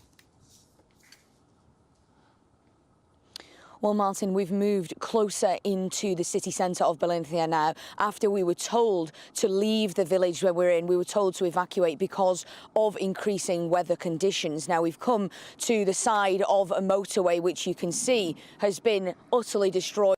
Wow. Side by the water, those flash floods, the worst flash floods that Spain has seen for the last few decades. Now, we're taking in businesses that have been effectively destroyed. Here behind me, you can see an MOT business, or what's left of an MOT business anyway. You can just see in the distance tyre after tyre just completely scattered all over this motorway. Again, in the distance, you can perhaps see greenhouses which would have been used to grow crops, plants, the like, completely wiped out by that flood water. But of course, it isn't just businesses that have been disrupted and damaged by the floods. It's also local people who have had their homes ruined. They've had their lives destroyed, essentially. We were speaking to one British expat earlier who's been doing her bit to help. Talk to me about what's been happening here in Pedralba over the past few days. Well, it's a clean-up operation. The whole community's been trying to help each other. Expats, Germans, British, Dutch, the Spanish, we've all pulled together. We've been taking donations into the village to try and help, donations of food. Friends have been cooking, clothes, just doing whatever we can to help each other. I mean, some people are still stuck and can't get out of their properties. We've all been trying to contact each other whenever we can, just checking in on each other. Is there anything we can help you with? So yeah, it's been a fantastic community spirit at the moment. Are very common at the moment across Valencia. You can see here just incredible, Martin, it's shocking scenes.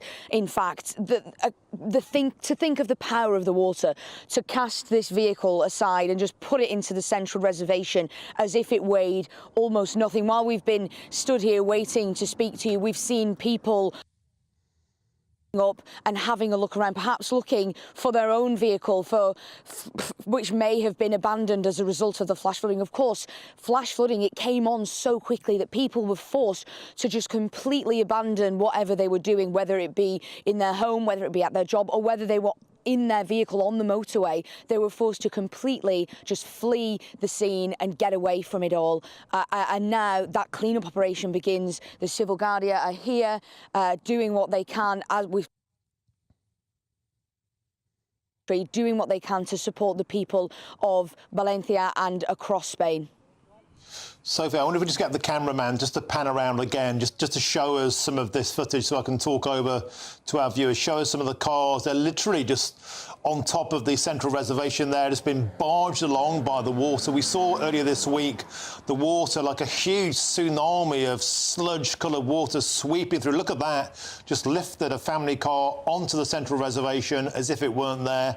And again, as you say, decimating, throwing cars over the side barriers, destroying fences. We can see that business you mentioned, tyres scattered as if they're toys because the water just bashed them over, swept through, and all that.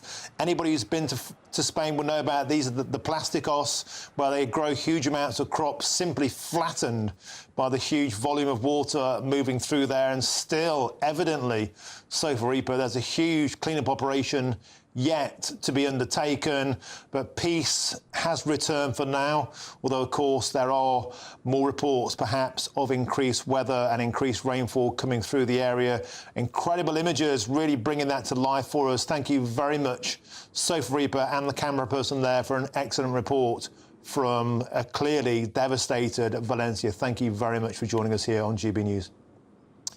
Now, lots more still to come between now and 5 o'clock, including the migrant who shared a death threat, allegedly, against Nigel Farage on TikTok, has been detained in the UK, having successfully crossed the English Channel. I've got exclusive footage on him simply being chaperoned into Dover. More on that next. But first, here's your news headlines with Katie Bowen.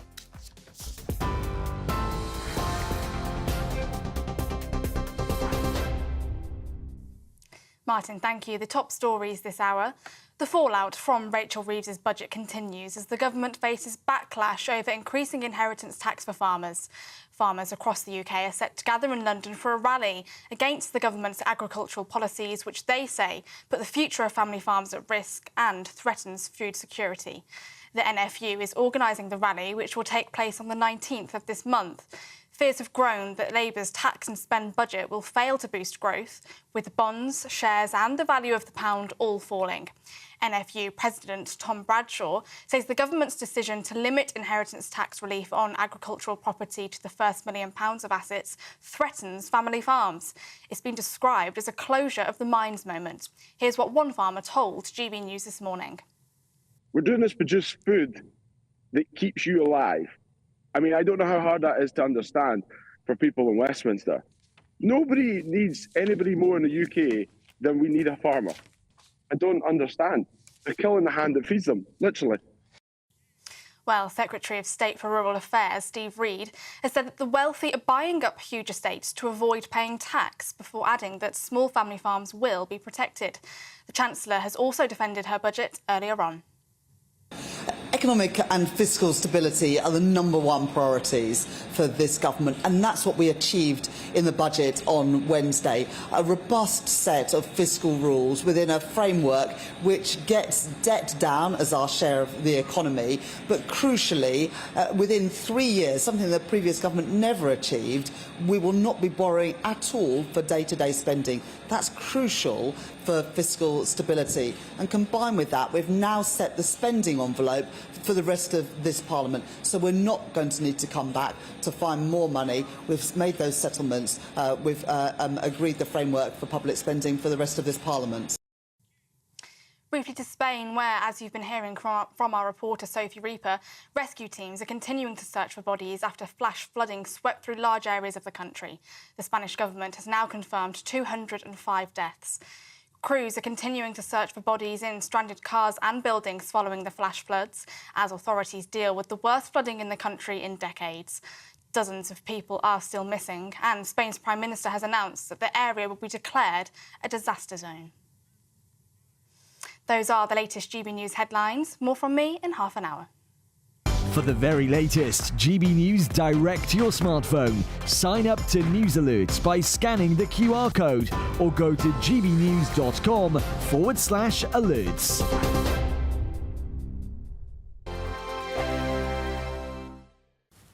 Hello again and welcome to the latest update from the Met Office for GB News. A lot of cloud covers the UK today. It's damp in some places. Some brightness coming through for others, but that's in short supply, certainly compared with yesterday's brighter skies across southern parts and northeastern parts. We've got a weak front sinking south across Scotland. It's slowing down and it's going to bring some drizzly outbreaks of rain to Fife, Perth, Edinburgh as we end the day. A lot of low cloud associated with this as well. A few breaks further south and more especially for Shetland and Orkney for a time, but they tend to fill in overnight. So a grey start to Saturday. Mild for most, 11 or 12 Celsius. Chilly for Shetland, 1 or 2 degrees during Saturday morning. That's where the brightest skies will be in the very early morning period. But it is turning increasingly cloudy here as a band of drizzly rain moves through Orkney and heads northeastwards. And again, we've got some drizzly outbreaks of rain for western and southern Scotland, a lot of hill fog. Likewise for northern England, cloud covering the hills, giving a misty feel to the weather first thing. Outbreaks of very light, showery rain moving into the southeast corner for a time. But it is expected to turn brighter for East Anglia and the southeast by the end of Saturday. And we'll also see some cloud breaks towards North Wales and, more reliably, northeast Scotland, especially northeastern parts of Aberdeenshire. Nevertheless, for most it's another cloudy day with temperatures of 13 or 14 Celsius in the south, 11 or 12 further north. Then into Saturday evening, you can see some more extensive cloud breaks arriving into East Anglia and the southeast for a time. That's because of some slightly drier air that's arriving from the near continent, and increasingly over the next few days we will see some sunshine develop. The latest GB News travel. Good afternoon, I'm Jules Buckley. The westbound M62 is queuing. A lane shut from Gilderson at 27 towards Chain Bar. A collision means queues. Big queues for the westbound M602 at the M60 Eccles at 1. A lane shut for a bump there, causing queues back towards Eccles at 2. Also long queues in the M60 clockwise to Junction 8 and anti-clock to 15 at Swinton. Northbound M5 struggling around Birmingham, 3 up to 2. Long queues, 2 lanes out, an earlier lorry fire there being recovered. And then queues on the M1, southbound firstly, Mansfield 29 to 28, all lanes back open, follows an earlier bump there. There's queues for an earlier lorry fire northbound at Luton for 10, lane 1's out and queuing, and away from there northbound on the M1 up to Luton at 11. A separate collision means again a lane closed and queues being added to there. That's the latest. You can stay up to date throughout the day by visiting our website gbnews.com.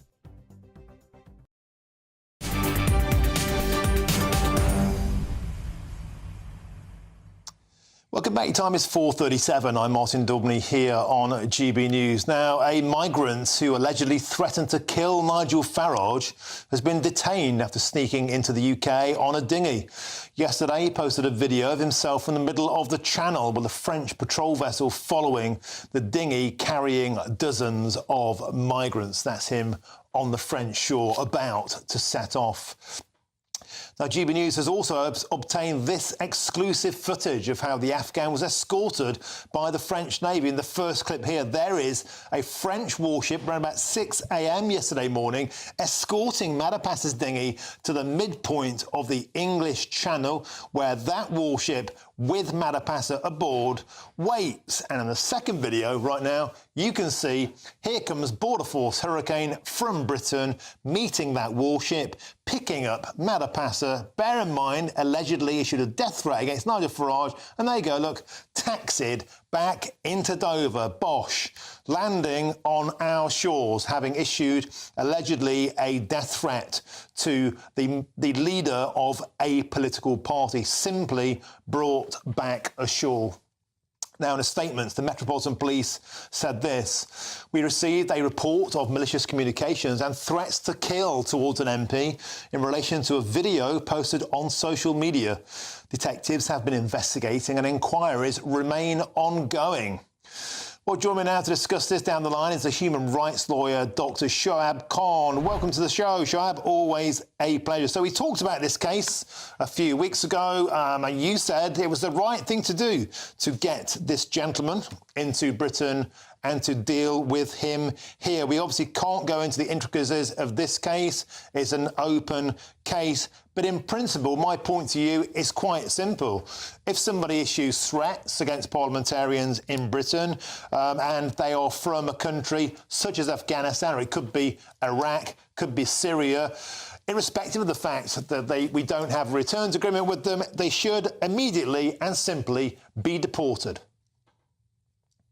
Yeah, I mean, that's the thing. I mean, I think even then, my stance, I mean, it's not, something specific to this case or any personal views on this case. The whole point is, I mean, I believe in the rule of law, and I think everyone has a right to fair trial, everyone has a right to fair hearing. Yes, I mean, even now when you were just introducing this piece, you yourself said, even though we've all seen the video, but you said, allegedly using the legal threats. And so, of course, that's what our law is. That's what we are bound by law to say. And that's the whole point. So if he is in this country, then rightly, as the police, and as we understood yesterday, he was arrested by the police, not just under immigration, but also possibly criminal powers. And that is what this relates to, those alleged threats. So, of course, I think it's the right thing to let the law take its course. Let's see where our legal process takes us. But I don't think that's necessarily grounds for him to be permanently banned or excluded from the UK just because we've seen that, whatever, 30-second or 60-second video. Well, let me put this to you. In liberal, tolerant, open borders, member of the European Union, member of the European Court of Human Rights, Schengen Zone member, Germany, they've just decided, because they've had so many terrorist attacks on their soil, they've decided that they are going to send Afghans back to the Taliban. They're in the ECHR, they're in the EU. We could do the same, and we should do the same, surely. I mean, it depends on what the assessment they made and what assessment we make. So, I mean, I think from what you just said, if the only basis on which they did was that we've had lots of terror attacks and let's send our Afghans back, I don't agree with that. If what they did was assess each individual case and then determine whether each person might be or might not be at risk in Taliban rule Afghanistan, then yes. I mean, that's the thing. Obviously, we've had sort of a moratorium or a ban on deportations, forced removals to Afghanistan for almost 2 years, more than 2 years now. So if at some point the government thinks, okay, we need to review that, then yes, as long as a proper process is undertaken and we decide, firstly, the country as a whole, is it now a safe country to be sending people to? I mean, and obviously, I do have serious doubts, considering, the news that's been coming out about how the Taliban are treating people. So I'm not sure it is a safe country. But fine. I mean, if there's going to be a proper, neutral, unbiased, independent assessment undertaken, and then for each case we assess, okay, I mean, obviously a woman, a child would be in more danger, there are other characteristics someone might have which would render them in more danger as well. So as long as we assess each independent case individually, I don't have a problem with that in principle. OK, let's just be clear that it's allegations of Madapasa making these threats. This is now an active case. We don't want to go into that one anymore. Let's move on to two other cases, though, that you and I have talked about before, and that was an Indian-born paedophile who has won the right to remain in the United Kingdom because he has a right to a family life with his children. There's a Syrian bank robber who's won the right to remain in Britain because of his right under human rights laws to a family life. It's a simple case, is it not, Dr. Khan? The human rights law no longer protects the human rights of British citizens. It protects the rights, ostensibly, of foreign criminals. I mean, it protects everyone's rights, and that's the point. I mean, most of those cases, they never make the news, do they? I mean, just today, I think we saw, there's going to be a human rights challenge brought against the VAT that's being imposed on private schools. That's a human rights case. I don't know who's going to win, but it's hardly a terrorist from Syria. Exactly, that's my point. But what you said was, why are British people or non-criminals not protected? And that's the point, they are. But those cases don't, hundreds and thousands, we have legal human rights cases going through the courts. They never come to the media, and rightly so. But it's just when occasionally, we have one Syrian, one Indian, someone with a criminal record, and then suddenly because they represent. But that's like saying, occasionally we only have one Indian-born paedophile. Oh, occasionally we only have one Syrian terrorist. We don't want any of those people in the country. Surely, if they're born abroad, if they abuse the human rights of our citizens, particularly children, they should be booted out. No, but that's the thing. I'm just replying to your point, and the point that's often and always made, that why don't human rights laws protect our human rights or the human rights of British people? They do. I mean, of course they do, and that's the point. We all live proper lives. We're all living, we have freedom of expression. The other freedoms we have, occasionally when they curtail, we go to court and we fight the cases there. But the point is, they do protect everyone's rights. And the case you're talking about, like I said last time, obviously we don't know anything other than what we've heard in the media about these cases. But maybe those children, that pedophile's children, the children whose human rights and whose best interests would not be served by him being removed, maybe they're British children as well. So why are we not talking about them? So, we don't know how old they are. Fine, their husband... Who cares? Who cares how old they are? He's a paedophile who was born abroad. Why do his children have a right to a family life, to have human rights, when he's a paedophile who's abused British children? Who cares about his kids? He might have thought about that the moment he chose to become a paedophile, surely. But you just said, why do human rights laws not protect British peoples? And they might be British people, is my point. Are you saying that those British children should lose their human rights because of the criminal record of their dad? I'm saying the father should lose his human rights because he's a paedophile. It's cut and dried. How do the children ever see the father again? Why are we saying they should lose their father forever as well? Well, how about he chose to not be a paedophile? Then he might not have got deported. He made a terrible life choice. Now that we are in this situation, he did what he did. He's being punished. Now, what's your solution? Separate from him from his children forever. The children lose their father forever. I just don't agree with that. Tough. Yeah, but that's the point. I mean, I think if they're children, they shouldn't be punished for their father's crimes. That's not what we do in a civilized society.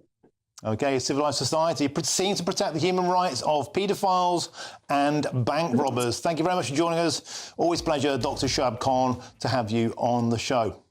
Now, next, we're speaking to one of the hero black cab drivers who volunteers his time to take veterans to the cenotaph. Magnificent. I'm Martin Daubney on GB News, Britain's News Channel.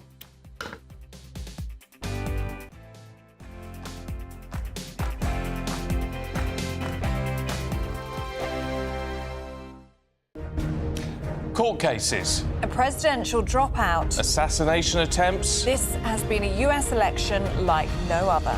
and if the polls are correct, it's on a knife edge. On Tuesday night, stay up with us as the drama unfolds and America decides their next president. We'll discuss what it means for them, for the world, and for our special relationship. America Decides, Tuesday night from 11. Only on GB News. GB News Breakfast. Every day from 6 a.m. The former royal correspondent for the Sun newspaper, Charles Ray. Good to see you this morning, Charles, and so good to see Catherine back to work with a hug. It is. It's fantastic. I mean, there are a few royal jobs that touch at the heartstrings, and this is certainly one of those. And I think it's the first time we've actually seen Catherine back in a royal duty since she herself confirmed that she'd finished chemotherapy. Done so much, haven't they, the Princess of Wales and the King, to raise awareness for these cancers. Here we have both the King and Catherine having, explained to the nation and the rest of the world that they were battling or are still battling cancer, just like everyone else. How sincere is all of this? I mean, it looks like she's a wonderful, kind, caring woman, but I don't know. I've never met her. Well, she is a wonderful, kind, caring woman. That is without a shadow of a doubt. And William heard about this young lady on a visit to the air ambulance, and they invited her because she's a photographer, so she wanted to take. She has a bucket list and wanted to take pictures of an investiture. I mean, make no mistake, people like Catherine are just absolutely wonderful in what they do and how they do it. I mean, and Catherine is the superstar of the royal family. Of that, there is no doubt. It's the cockles of my heart, Charles. It really does. It's really good to see you. Thanks very much. All the Thanks, best. Charles. Thanks. And Liz, who is this 16-year-old amateur photographer who was hugged by Princess of Wales yesterday, said it was a dream come true. I bet it was. GB News, the People's Channel. It's Patrick Christie's Tonight, and here we do things differently. It's explaining the absolute madness of this, doesn't it? It's explosive. I mean, this is very good. It's lively. 850. Your government sat there, Sean, and it did nothing. It's controversial. And the Middle East has been in turmoil since before I was born. It's everything you need to kickstart your evening. Everyone's had their Weetabix tonight. I love to see it. That's Patrick Christie's Tonight, weeknights from 9 p.m. Only on GB News, the People's Channel, Britain's news channel.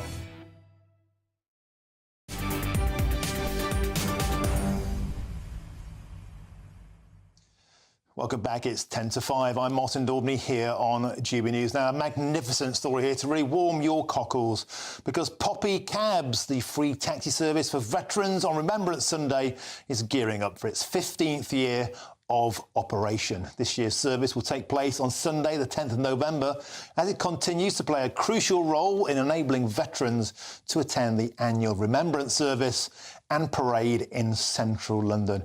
I'm delighted to say I'm now joined by Mike Hughes in the studio. He's the coordinator for Poppy Cabs. Mike, an absolute privilege and a pleasure to have you here. It's a fantastic service you provide. Tell us more. Well, but before we do, let me present you something. This year we've got a special badge because it's 15 years, and that's yours to keep. Well, that is magnificent. You're going to make an old man cry, mate. I make a lot of old men cry. So it's got a black cabinet with a poppy in the middle, 15 years of Poppy cabs. If I can just hold that up there, it's a wonderful little badge. Zoom in. I'll be wearing that with pride. I don't feel like I deserve it. I don't feel like I'm warranted or I'm worthy of it. But look, tell us about your magnificent service. 15 years young this year. How did you get started? It started in 2009 when there was TfL and London Underground, in their great wisdom, decided that they were going to upgrade some of the stations and tube lines, one of which was Westminster Station. That's used on Remembrance Sunday by veterans going to and from the cenotaph. So on one of the talk radio stations, a veteran was moaning about this, and one of our drivers, not myself, but one of our drivers decided, forget TfL, forget buses, I'll take him for nothing. And a few of the rest of us on one of the early taxi forums said, what a good idea, why didn't we do it? Yeah. initially we started, well, where are we going to start from? And we agreed Waterloo, but then I thought, well, we'll do something officially. So I contacted the RBL, Royal British Legion, and they suggested the Victory Services Club and Union Jack clubs we picked up from, and I thought, well, we'll do something with the police, contacted the police, and they allowed us to get into the outer, what they call the soft barriers, not on the hard barriers. We couldn't go through concrete. Cars we tried. And on the first year, 14 of us lined up on Westminster Bridge. 4 years later, we'd expanded it, and there was 107 on Westminster Bridge. In 2018, 2019, it didn't have an exact count, but because they'd finally given me permission to use the bus lanes in both directions, we had in excess of 150 waiting for them. Wow. 2020, 5 of us walked across the bridge, COVID year. Yeah, of course.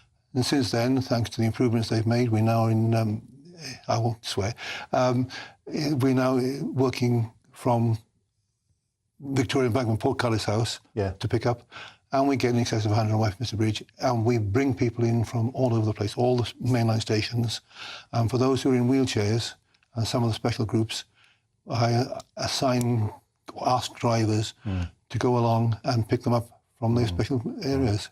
And it's important to point out, Mike, that this is all done. This is the pamphlet on screen there, so people can get involved there. Look, there's a number you can call 0800 1000. All mainline stations, Victoria Coach Station. No, that's not a number. That's the time it works from. I beg your pardon. 0800 to... I'm getting ahead of myself. 8 o'clock to 10 o'clock in the morning from all the mainline stations. Do you know, Mike, I wish we had a number like that. That would be great. I leave it to the expert, mate. But on a serious point, it's important to point out you can register for pickups. There's an email address on there. So how can people register for pickups? All they've got to do on Remembrance Sunday is just to go straight to any of the mainline terminal stations, and there'll be marshals there waiting for them between 8 and 10 in the morning. If they've got wheelchair users and some people with severe ambulatory problems, then they can send me an email, and the email addresses are both on there, poppycab@virginmedia.com. And they must do that before midnight on Thursday, otherwise I won't be able to allocate the special ones. And it's crucial and amazing to point out, Mike, this is all funded by the drivers themselves. They pay all their own way, right? Done by the drivers in their own time and their own money. We do around about 1,000 cab journeys in 2 hours. In fact, a lot of drivers save this day specifically because it is so special. They come along with their families, their wives and children, and it's a day of memorial. People have said to me in the past that you're celebrating the Remembrance Day on Remembrance Day, and celebrations is not what we do. It's a commemoration. Commemoration reminds us of the horrors of war. Magnificent. We have to leave it there. Mike Hughes, the coordinator for Poppy Cabs. What a brilliant thing. Thank you so much for coming into the studio today in the best of British 2. Now, is the Chancellor Rachel Reeves letting British farmers down? I spoke to a heartbroken farmer next who says it's over for his farm. I'm Martin Daubney on GB News.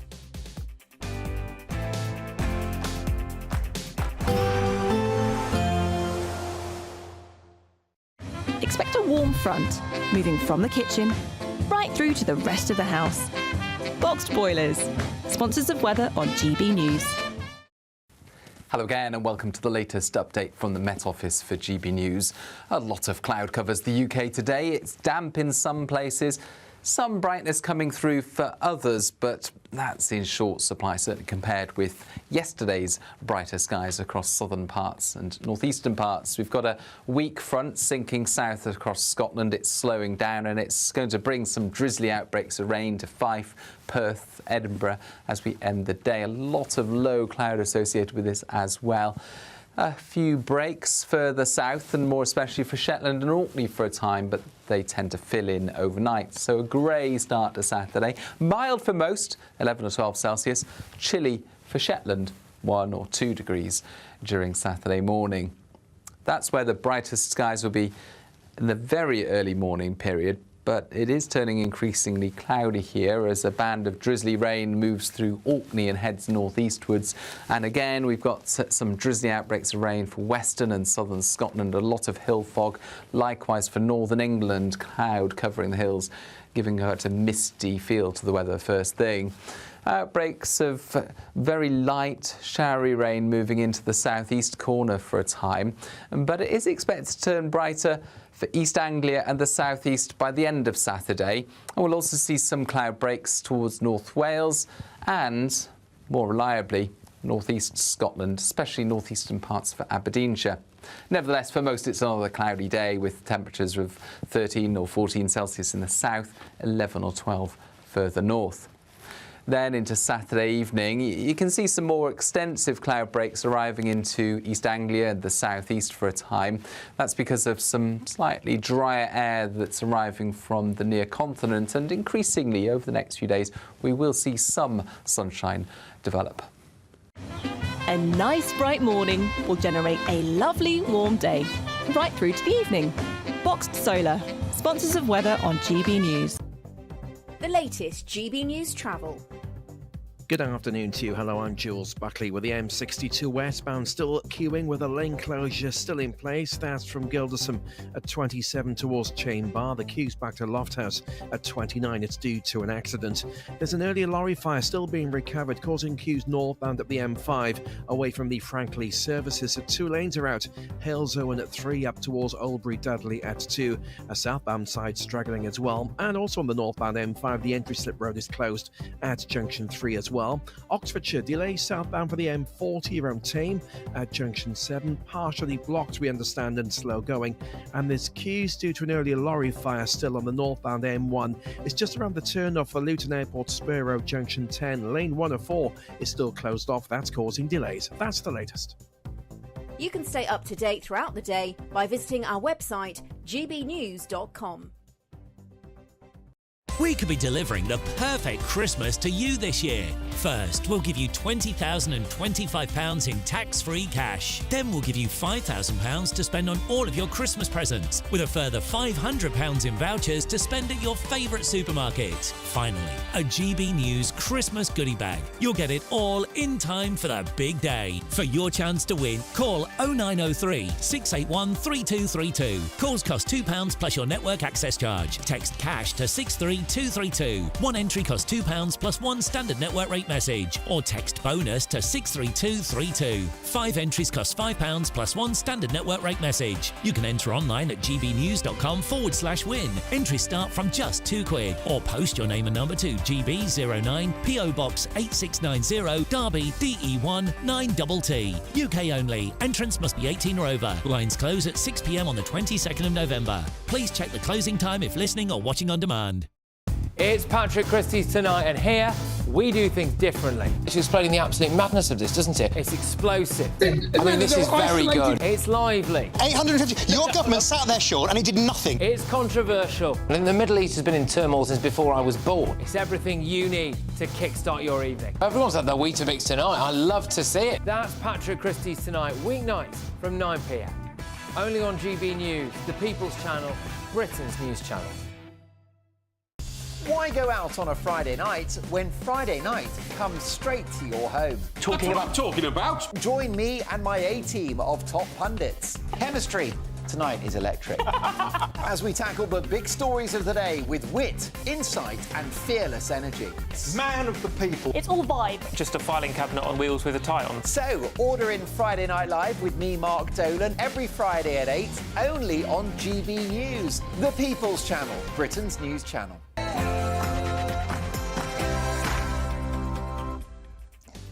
A very, very good afternoon to you. Hope you're having a wonderful Friday. It's 5 p.m. and welcome to the Martin Daubney Show here on GB News. Of course, we're broadcasting live for you from the heart of Westminster and all across the UK. On today's show, the pound has plummeted to its lowest level since 2018. Bond markets are approaching Liz Truss levels of chaos. Pay will stagnate for 2 decades, and the OBR has downgraded growth targets. And on top of that, mortgages are set to soar. Has Rachel Reeves crashed the economy?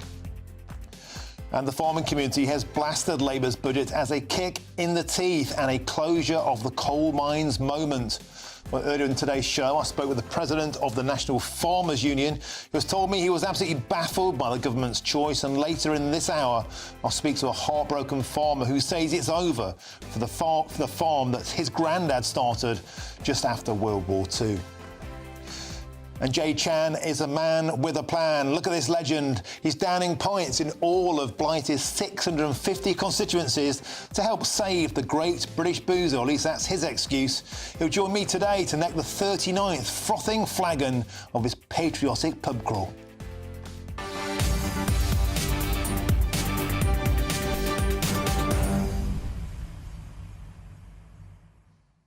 And I've been told that Jay Chan has been waiting for us since 3:30 in his local pub, getting warmed up, no doubt, doing a few laps around that bar. Jay, if you're watching, mate, don't get too carried away. Save yourself for the big moment, 4:45. I want to see it in one down the hatch, drinking for Britain, because let's face it, you are boozing for king and country. Now, if that doesn't get you thirsty, nothing will. Let's know what's getting you going today. Nigel Farage, of course, received those alleged death threats. Madha Passa, the illegal immigrant from Afghanistan, simply ferried into Britain. I've got some astonishing footage of him being escorted by a warship, the French warship, mid-channel, and then being taxied back to Dover. Bosh. Simply waltzing into the country. What kind of country is that? Let me know your thoughts. GBNews.com/Your Say. But now here's your news headlines with Katie Bowen.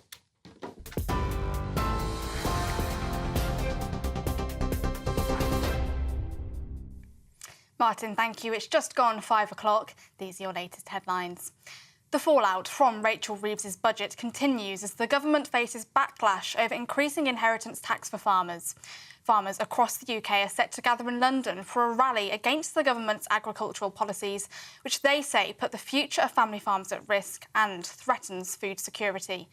The NFU is organising the rally, which will take place on the 19th of this month. Fears have grown that Labour's tax and spend budget will fail to boost growth, with bonds, shares and the value of the pound all falling. Our reporter, Dougie Beattie, spoke to one farmer earlier on. There's no money there to pay the bill. It's just simple as that. There's no way we can set 20% of our gross capital amount to the side to cover this year. Well, we're going to have to sell off or sell machinery, which we use all the time, sell land off, which put the price of food up, where the government is making us sell food or sell land to compensate. Well, Secretary of State for Rural Affairs Steve Reed has accused the wealthy of buying up huge estates to avoid paying tax, before adding that small family farms will be protected. The Chancellor has also defended her budget earlier today. Economic and fiscal stability are the #1 priorities for this government, and that's what we achieved in the budget on Wednesday. A robust set of fiscal rules within a framework which gets debt down as our share of the economy, but crucially, within 3 years, something that the previous government never achieved, we will not be borrowing at all for day-to-day spending. That's crucial for fiscal stability. And combined with that, we've now set the spending envelope for the rest of this Parliament. So we're not going to need to come back to find more money. We've made those settlements. We've agreed the framework for public spending for the rest of this Parliament. To Spain, rescue teams are continuing to search for bodies after flash flooding swept through large areas of the country. The Spanish government has now confirmed 205 deaths. Crews are continuing to search for bodies in stranded cars and buildings following the flash floods, as authorities deal with the worst flooding in the country in decades. Dozens of people are still missing, and Spain's Prime Minister has announced the area will be declared a disaster zone. The teenager who stabbed 15-year-old Holly Newton to death in Northumberland has been jailed for life with a minimum term of 17 years. 17-year-old Logan McPhail followed ex-girlfriend Holly through Hexham Town Centre in January last year before attacking her. A 16-year-old boy who was with Holly at the time and tried to help her was also stabbed, leaving him with several injuries which needed surgery. McPhail was found guilty of murder and wounding with intent in August. He initially couldn't be identified, but earlier this month, the judge changed that decision because he turns 18 in December. GB News can confirm that an Afghan migrant who appeared to threaten Nigel Farage over social media has been detained by UK authorities. Madapasa was detained by immigration officers in Dover yesterday. A Scotland Yard spokesperson has confirmed that detectives investigating threats to kill an MP are now liaising with colleagues from Border Force. The detention comes as GB News can reveal around 800 migrants on small boats have crossed illegally from France in just 2 days. The latest arrivals take the total to just a few hundred away from 31,000 for the year so far. That figure is already more than 1,200 ahead of the number who crossed during the whole of last year. A man has been arrested following a burglary at England cricket captain Ben Stokes' home in County Durham, police have said this afternoon. Stokes said his wife and 2 children were at their house in Castle Eden during the break-in on the 17th of October, when his OBE and other valuables were taken. Durham Constabulary said a 32-year-old man from North Yorkshire was arrested on suspicion of burglary overnight. He has since been bailed while inquiries continue. Planned strikes by London Underground workers in the RMT union have been suspended, it's been announced this afternoon. Workers were due to take action on Friday evening and on several days in the coming weeks in a dispute over pay. The RMT said it has received an improved pay offer. Strikes by members of the drivers' union ASLEV next week and later in the month are still scheduled to go ahead. Ahead of the new leader of the Conservative Party being announced tomorrow morning, the Financial Times is reporting that James Cleverly won't sit on the front bench for the new leader. Mr Cleverly was one of 6 candidates initially in the contest. He has now reportedly said that he will return to the backbenches when Robert Jenrick or Kemi Badenoch take up the role. The new Tory leader is set to be announced at around 11 a.m. tomorrow morning, and you can watch all of that unfold here on GB News. Those are your latest headlines for now. Let's go back to Martin.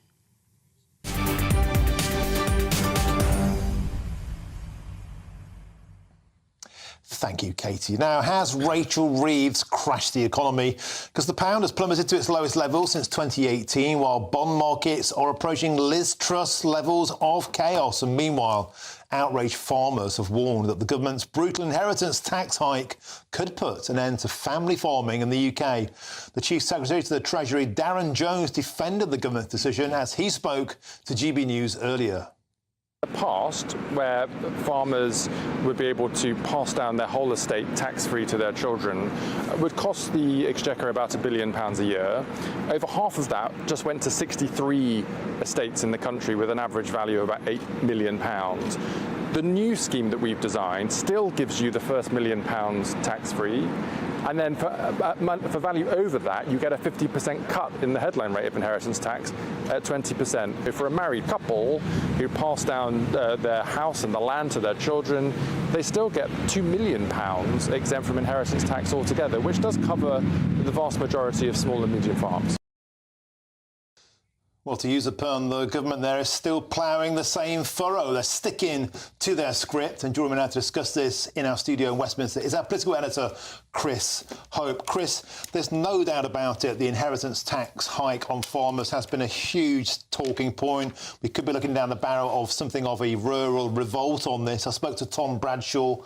He's the president of the National Farmers Union earlier on the show. He's got a crunch meeting with Steve Reid, the Environment Secretary, on Monday morning. He's told me he wants the government to do a U-turn on this. They're at loggerheads. What do you think is going to happen in that meeting? Yeah, hi, Martin. A big deal. This is one of the many issues coming off this budget, the biggest budget for many, many years. Tom Bradshaw meets with Steve Reid. We broke it on GB News earlier. Steve Reid is the Environment Secretary. Yep. Why haven't they met so far? Well, Steve Reid's been in Colombia at a UN climate change summit 3,000 miles away.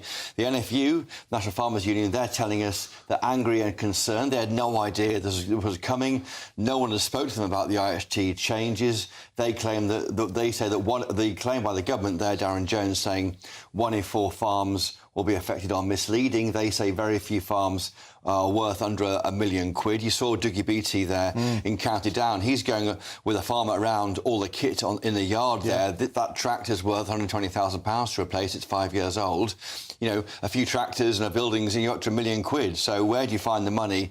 Are you paying 20% on top of that of every 100 grand or so above £1 million? Where do you find the money? There's not a lot of profit in farming. There's not money down the back of the sofa. You sell off bits of land, and the question is, who will buy the land? farmland. If it's not under planning, it'll just go into other uses, maybe solar panels. It won't be used to grow things. And how do we hit our net zero targets? So there's all sorts of interconnected issues here.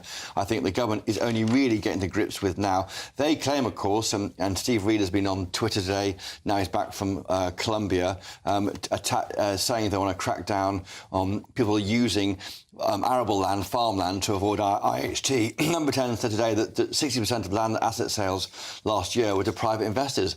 Lifestylers, they said.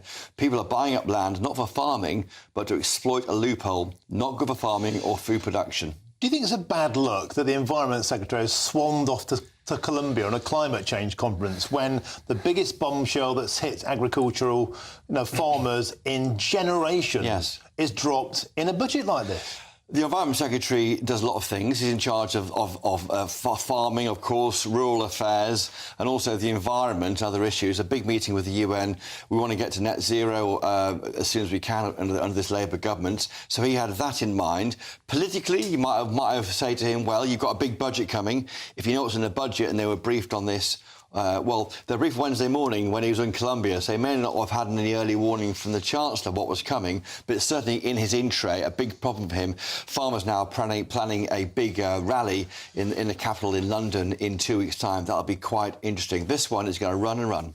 November the 19th, that'll be right outside here. If they start channeling their inner gilets jaunes, who knows what could happen, spraying signage around. So far, that's not our tradition in this country, of course. But perhaps it should be. Perhaps there should be something of a rural revolt, because the played Queensberry rules so far and nothing seems to be getting through. I'll speak to a farmer in a short while, actually, to get his take on this, but quickly before that, Nigel Farage, of course, we've seen this situation where Madapasa, an illegal immigrant from Afghanistan, is now in the UK. Got some incredible footage on GBNews exclusively of him being marshalled ashore by Border Force. You asked a question in lobby about this topic earlier. Well, I just wonder whether there should be an apology to Nigel Farage. Now, whatever you think about Nigel Farage, he is a divisive figure, but he is a leader of a party with 5 MPs. He won for his party, largely, I would argue, due to his personal mandate, won 4 million votes at the election.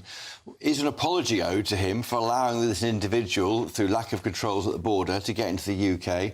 I asked the spokesman for the Sikh Islam, would they apologise to Nigel Farage? And the answer I got was, I can't comment on individual cases. They also said that more broadly we take the safety of MPs incredibly seriously, and work is undertaken by the Home Office working with Parliament. But I just look, he's on our screens now, Nigel Farage. I mean, you do wonder, he's got a family. This guy was making threats about him allegedly on social media. He's now in the country because we can't control our border. He's entitled to be cross about it. And do you think perhaps there may have been a different reaction if this, I don't know, had been a Liberal or a Labour MP, perhaps a woman, perhaps an ethnic minority? I mean, I don't know. I think the answer was they can't comment on cases. The individual concerned is now under police custody on the south coast of the country. They may feel there could be a legal case about to start and the government can't get involved. So I think I wouldn't want to say that, because I think that'd be unfair on the government. But just before we cross to our next guest, Clive Bailey, who's a farmer who's been greatly impacted by this week's decision. This weekend ahead, the Chancellor, Rachel Reeves, you spoke to her. You had a Halloween head-to-head yesterday in the courtyard at number 11. You said she was tired, not surprised, it was a long day. Long day. I mean, but this weekend, she's going out to face the media. She's going to get a grinning, isn't she? She will, and that's unusual. Now, what has happened in the past, and I've been covering politics for 2 decades, is the Chancellor does interviews on the weekend before the budget, talks about what's coming up, can't give detail, hints about a few things, and that's it.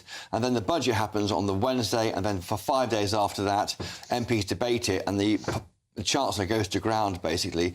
This Chancellor, to her credit, is doing it differently. She's out and about. She spoke to GBNews yesterday. This weekend, she's doing a broadcast round, and that is going to be difficult for her because the budget is being challenged across the board. GPs are saying, how can I afford to pay employers national insurance at 15%, not 13.8%? Charities are concerned. Across the board, there's concern, not just farmers. And to be fair, she's walking into that fire on the weekend. Yeah, Chris, will stick with us because now I'm speaking to a farmer, Clive Bailey, and his granddad started their farm after World War II, just a 2 acre farm at the time. And welcome to the show, Clive. I saw a very emotional interview with you today in the Daily Telegraph, setting out what yesterday's budget decision means for you, your family and your future. Before we move into that, tell us about your farm and how it got started and how that legacy has been passed on now through 3 generations. Okay, good evening. Thank you for inviting me. Basically, as you just said, my grandfather was the first generation. I'm third generation. When he started the farm just after World War II, obviously a time when food security was very much at the front of the population's thoughts. I can imagine rationing still in place.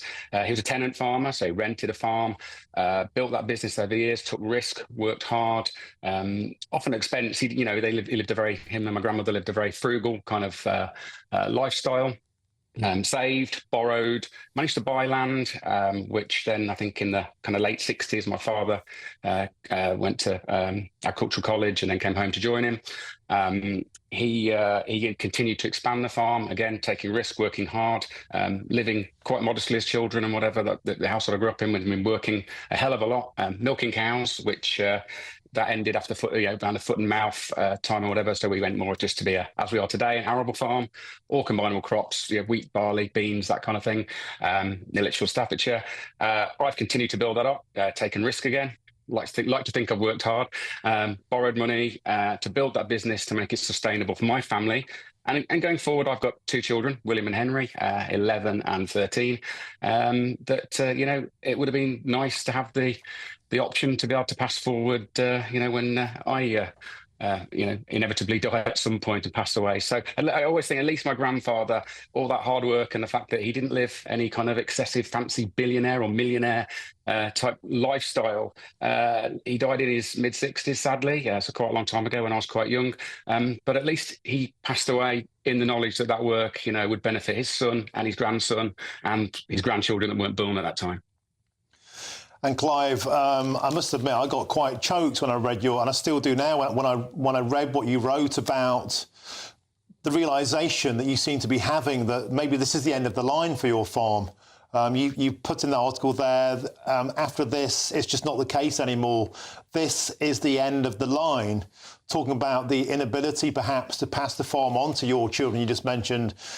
That must be an incredibly painful thing to have to face up to. And I want to ask you how that makes you feel and how what this government has done and how that makes you feel in your heart, Clive. Yeah, well, look, first and foremost, this isn't about me. This is about family farms in general. I can see what this policy is trying to achieve. The investment by some super rich individuals, hundreds of millions of pounds worth of farmland, mainly based around inheritance tax paying, I'm sure. I can understand that's not right. Every part has got to do its bit, pay their taxes to make sure that we have a country that we're proud to live in, a good NHS, good public services. We understand that. That's totally right. This isn't the correct way to do it. Beating up family farms, which is a multi-generational, vocational occupation. No family farmer is doing it for the money. I have some other business interests and whatever, which subsidise my farming lifestyle. But if I was just living off the farming income, I don't think my family would be living off the national minimum wage. So, frankly, it wouldn't be worth doing. So it's marginal, and there's little reasons to be a farmer right now. You take away this ability to pass this on, and the idea that you're just going to leave your children with this 20% liability, which, the return on investment, the profits aren't there to service a loan for that, or let alone make repayments. And even if they were, you'd just be doing that so 20 years, another working lifetime down the line, they'd be leaving the same for their children. What's the point in that? It makes no sense anymore. So yeah, it makes me feel incredibly sad.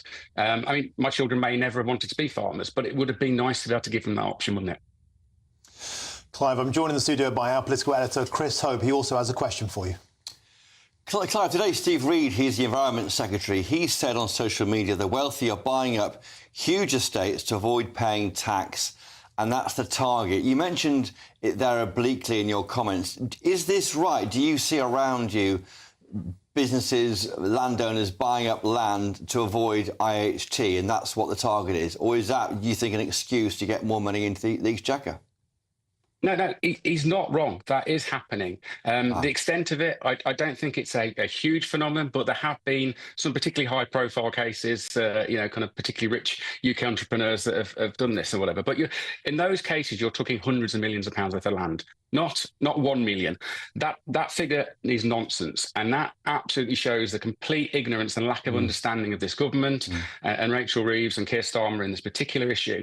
£1 million, as has been mentioned by several people, myself included, is a combine is £500,000 piece of equipment. A tractor is £250,000. Buildings, milking parlours. You can spend £1 million apparently on a milking parlour. I haven't got cows, but apparently you can spend £1 million in a milking parlour.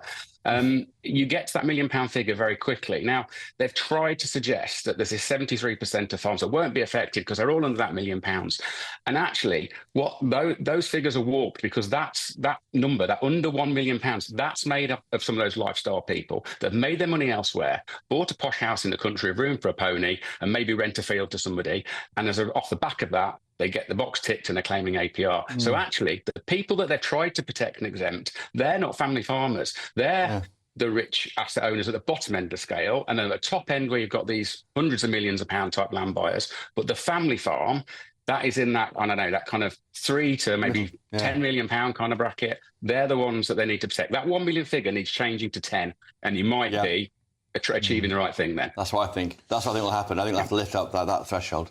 And Clive, I hope it will, and Clive, could I ask you, there's a protest planned for November the 19th in central London. We saw pretty Queensberry rules to date. We've seen a few tractors driving around Parliament Square, honking their horns, flashing their lights. Nothing at all like the activities we're seeing on the continent, in France, in Holland, outside Brussels, Miles stomping ground, spraying a bit of slurry at the Parliament building. We can see there, look, this is council officers in France. They don't mess about in France. Do you think we need to see a bit more of this kind of action in Britain? Take the gloves off, take it to them in Westminster. Get a bit more of a rural revolt going on, Clive Bailey. Well, I mean, look, first off, the march or protest or whatever it is that the NFU are organising in London, I support absolutely anything that helps raise awareness around this right now and tries to get message across. However, I spend a little bit of time in London, and it strikes me there's a protest or a rally or someone protesting outside Westminster pretty much every day or every time I visit. I don't think that's the kind of thing that's going to make enough impact this time.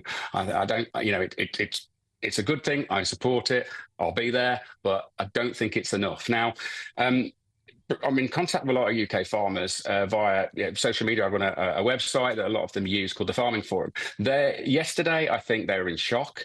Today, you increasingly can see that shock turning to anger. A lot of them are basically saying, yeah, we need to get more French. We need to start, kind of causing chaos. And farmers, believe me, of all industries, they do have it within their power. The equipment that farmers have and their resourcefulness, they do have the ability to create economic chaos. If they start blocking roads or parking tractors or driving them around at rush hour, whatever, they can cause economic crash.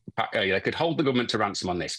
But what I will say is that's tempered by, as you say, we're more polite. We're playing, UK farmers playing much more by Queensberry rules. We have no desire to punish or inconvenience the public. We don't want an ambulance not getting through to hospital because someone's been held up by a tractor or a motorway's blocked. So I don't think you'll see that. But what is being talked about, the rumour I'm hearing a lot at the moment, and I think it's beginning to come reality, is they're talking about potentially strike action, not letting food leave the farm. We all know how just-in-time type supply chains work now, how fragile they can be. I think that could very easily lead to the kind of panic buying that we saw with fuel and we saw with toilet roll, empty shelves. And, I think most people could go longer without toilet roll than they can without food, can't they? Amazing stuff. Farmers downing tools and going on strike, choking the supply chain. Maybe then people might get the message. Clive Bailey, when you're in London for that protest, please come into the studio to come and see me. I'd love to have a cup of tea with you to help you warm up and chew the fat, to get the full details on the day. An absolute delight to talk to you. Thank you so much for being charitable with your time, and God bless you and your family on your farm there in Lichfield. Clive Bailey, thank you very, very much for joining us on GB News. Now, we're crossing live to Spain next. There's at least 205 people have now died from the flooding in Valencia. I'm Martin Daubney on GB News, Business News Channel.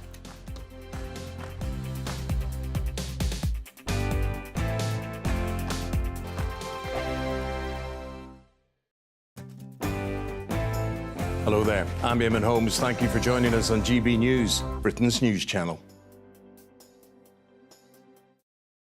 Nightmare commute?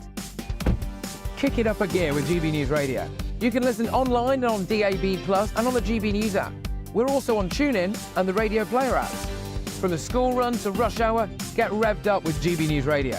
We are the People's Channel, Britain's news channel. This is GB News, Britain's news channel.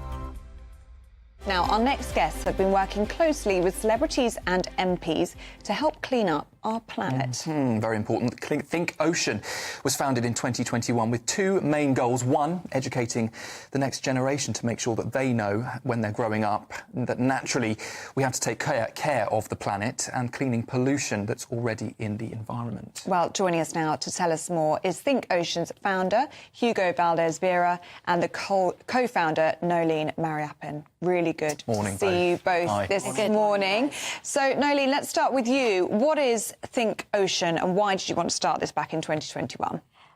Yes, so Hugo had actually been working on the environment and climate action for quite a long time. When he moved to the UK, he realised that there was a growing problem with plastic pollution and that more needed to be done because people weren't actually seeing the link between plastic, the impact on the environment and climate change. So he founded the organisation and I joined him with three goals, really. Education, looking at technology to scale solutions, and looking at how we develop more circular economy programs. So actually looking at reusing, recycling, actually creating local economies from what people would consider waste. Hugo, just how bad is plastic pollution around the world, and especially here in the UK? Well, it is bad, but we don't know the extent of how bad it is. You know, this is not much interest from the bigger players or, some government for us to know every detail of the pollution. So if we know that is from 1 to 10 is 2, probably it's about 6. Oh. GB News, the People's Channel. In the GB Newsroom, we bring you the news as it happens. With our team of dedicated journalists across the UK, we're ready to keep you up to date with what's happening every half an hour, every single day. Bulletins here on GB News, the People's Channel, Britain's news channel. I'm Isabel Webster. Thanks for joining us on GB News, Britain's news channel.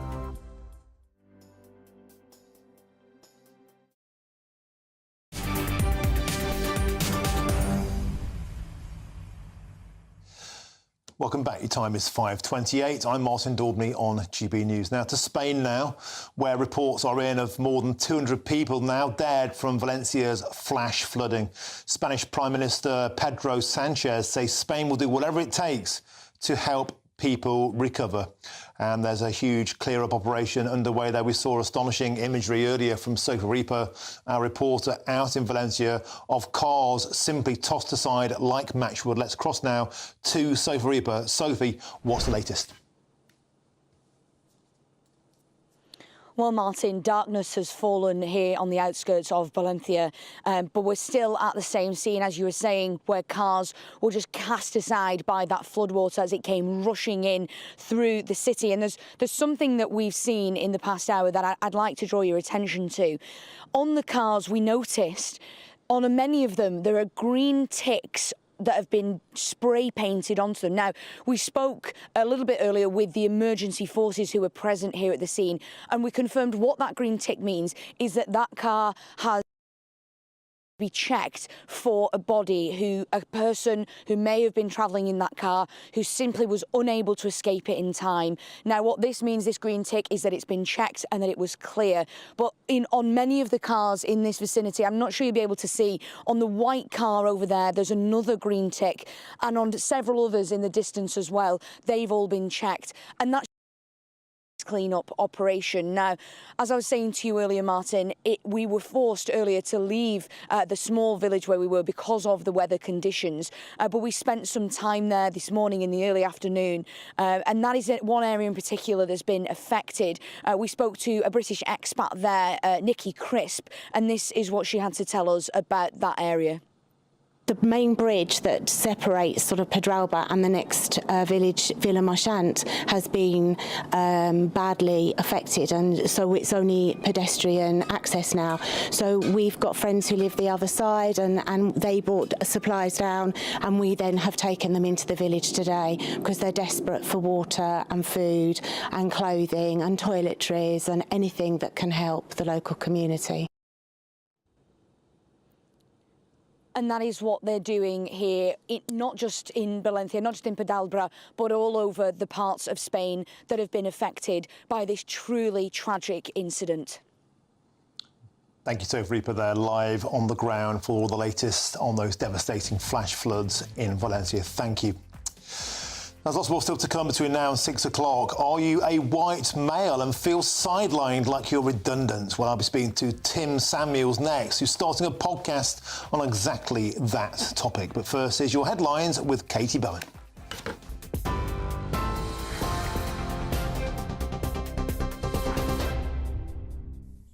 Martin, thank you. The top stories this hour. The fallout from Rachel Reeves' budget continues as the government faces backlash over increasing inheritance tax for farmers. Farmers across the UK are set to gather in London for a rally against the government's agricultural policies, which they say put the future of family farms at risk and threatens food security. The NFU is organising the rally, which will take place on the 19th of this month. Fears have grown that Labour's tax and spend budget will fail to boost growth, with the bonds, shares and the value of the pound all falling. Our reporter, Dougie Beattie, spoke to one farmer earlier on. There's no money there to pay the bill. It's just simple as that. There's no way we can set 20% of our gross capital amount to the side to cover this year. Well, we're going to have to sell off or sell machinery, which we use all the time, sell land off, which put the price of food up, where the government is making us sell food or sell land to compensate. Well, writing in the Telegraph this afternoon, the Secretary of State for Rural Affairs, Steve Reed, has said that only the richest estates will be asked to pay, adding that the Labour government will never forget that farmers are the beating heart of our great country. The Chancellor has also defended her budget earlier on. Economic and fiscal stability are the #1 priorities for this government, and that's what we achieved in the budget on Wednesday. A robust set of fiscal rules within a framework which gets debt down as our share of the economy, but crucially, within 3 years, something the previous government never achieved, we will not be borrowing at all for day-to-day spending. That's crucial for fiscal stability. And combined with that, we've now set the spending envelope for the rest of this Parliament. So we're not going to need to come back to find more money. We've made those settlements. We've agreed the framework for public spending for the rest of this Parliament. To Spain, where, as you've been hearing from our reporter Sophie Reaper, rescue teams are continuing to search for bodies after flash flooding swept through large areas of the country. The Spanish government has now confirmed 205 deaths as a result of the flooding. Crews are continuing to search for bodies in stranded cars and buildings following the flash floods, as authorities deal with the worst flooding in the country in decades. Dozens of people are still missing, and Spain's Prime Minister announced the area will be declared a disaster zone. Just briefly to the Middle East now, the Israeli military said a short time ago that it has killed a senior Hamas official responsible for coordinating with other groups in Gaza. We will bring you more on that conflict when we have it. Those are the latest GB News headlines. Now let's get your finance report. For the very latest GB News direct to your smartphone, sign up to News Alerts by scanning the QR code or go to gbnews.com/alerts. Cheers Britannia Wine Club proudly sponsors the GB News Financial Report. Here's a quick snapshot of today's markets. The pound will buy you $1.2950 and €1.1938. The price of gold is £2,118 and 24 pence per ounce. And the FTSE 100's closed the day at 8,177 points. Cheers Britannia Wine Club proudly sponsors the GB News Financial Report. Hello again and welcome to the latest update from the Met Office for GB News. A lot of cloud covers the UK today. It's damp in some places, some brightness coming through for others, but that's in short supply, certainly compared with yesterday's brighter skies across southern parts and northeastern parts. We've got a weak front sinking south across Scotland. It's slowing down and it's going to bring some drizzly outbreaks of rain to Fife, Perth, Edinburgh as we end the day. A lot of low cloud associated with this as well. A few breaks further south and more especially for Shetland and Orkney for a time, but they tend to fill in overnight. So a grey start to Saturday. Mild for most, 11 or 12 Celsius. Chilly for Shetland, 1 or 2 degrees during Saturday morning. That's where the brightest skies will be in the very early morning period. But it is turning increasingly cloudy here as a band of drizzly rain moves through Orkney and heads northeastwards. And again, we've got some drizzly outbreaks of rain for western and southern Scotland, a lot of hill fog. Likewise for northern England, cloud covering the hills, giving a misty feel to the weather first thing. Outbreaks of very light, showery rain moving into the southeast corner for a time. But it is expected to turn brighter for East Anglia and the southeast by the end of Saturday. And we'll also see some cloud breaks towards North Wales and, more reliably, northeast Scotland, especially northeastern parts for Aberdeenshire. Nevertheless, for most it's another cloudy day with temperatures of 13 or 14 Celsius in the south, 11 or 12 further north. Then into Saturday evening, you can see some more extensive cloud breaks arriving into East Anglia and the southeast for a time. That's because of some slightly drier air that's arriving from the near continent, and increasingly over the next few days we will see some sunshine develop. The latest GB News travel. Good evening, I'm Johnny Ratner. Big problems in the West Midlands on the M5. 2 out of the 3 lanes closed northbound from junction 3 to 2 from the Birmingham exit towards Dudley. They're recovering a lorry that caught fire. There are long queues back to Frankly services. And in Cambridgeshire, very near the border of Rutland actually, the A1 is closed southbound from Wansford down to Peterborough, where a lorry's overturned. Long queues back towards Stamford, back towards Lincolnshire. In Lincolnshire, midway between Sleaford and Newark-on-Trent, the A17 closed at Leadenham following an accident. North East London, the Kenworthy Road at Hackney blocked. They're recovering a lorry that got stuck on the bridge by Balance Road. The M40 partly blocked southbound in Oxfordshire at junction 7 at Tame following an ongoing investigation. And the M27 in Hampshire partly blocked westbound at junction 9 at Fareham, where cars broken down causing long queues on the approach. And that's the very latest. You can stay up to date throughout the day by visiting our website gbnews.com.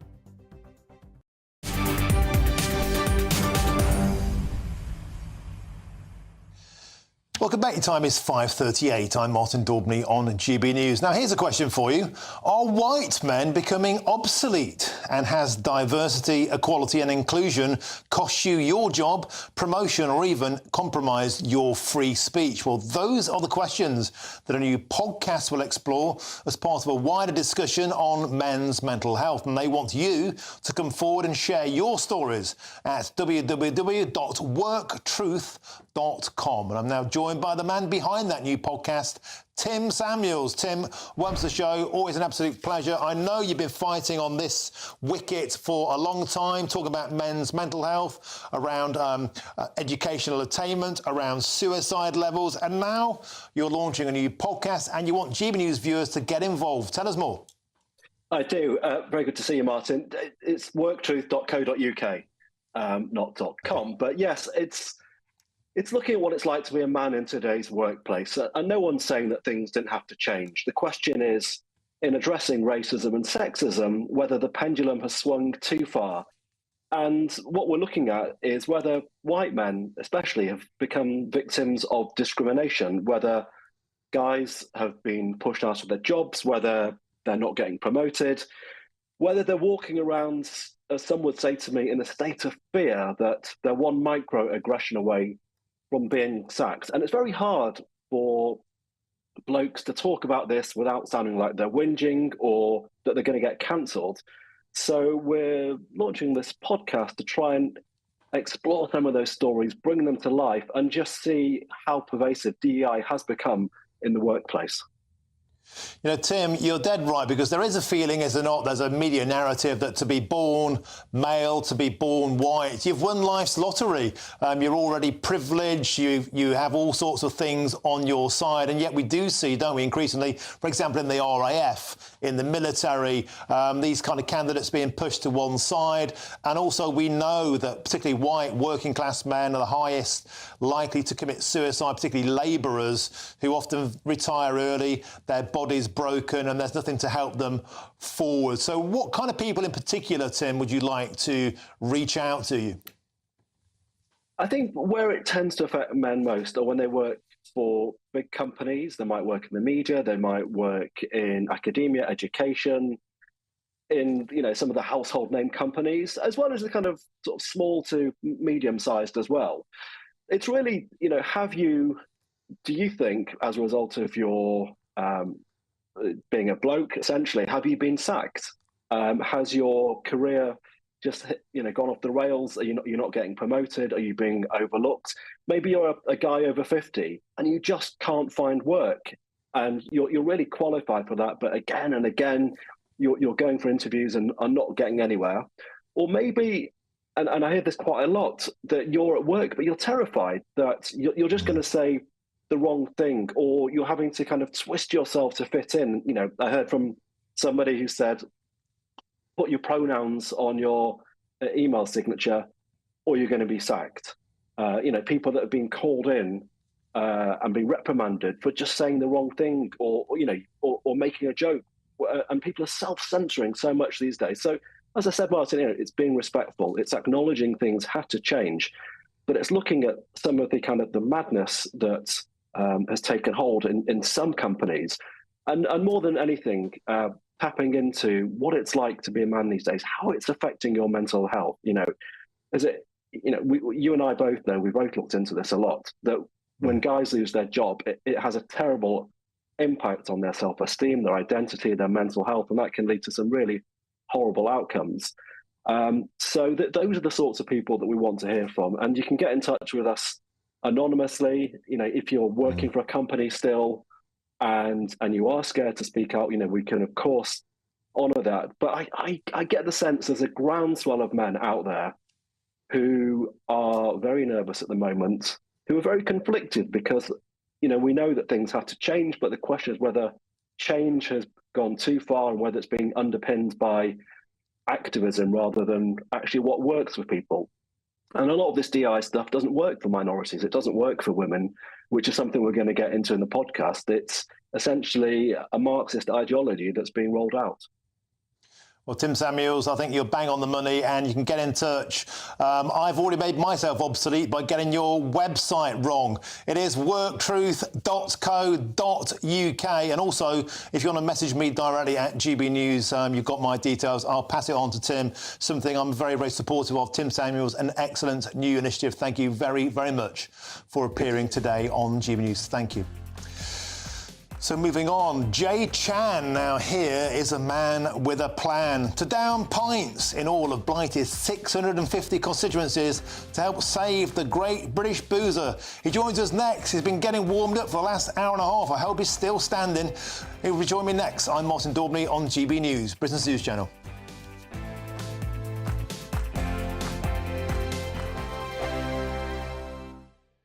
Hi there, I'm Michelle Dewberry, and I'm going to take a second to tell you all about my show, Dubes & Co. We start off with the issues of the day. We then bring in both sides of the argument. We get rid of the disrespect, and then you throw me into the mix. And trust me, I'll tell it exactly how it is. And then, of course, the magic ingredient, you at home. We mix it all together, and what have we got? In my opinion, the best debate show in town. Monday to Friday, 6 till 7 on GB News, Britain's news channel.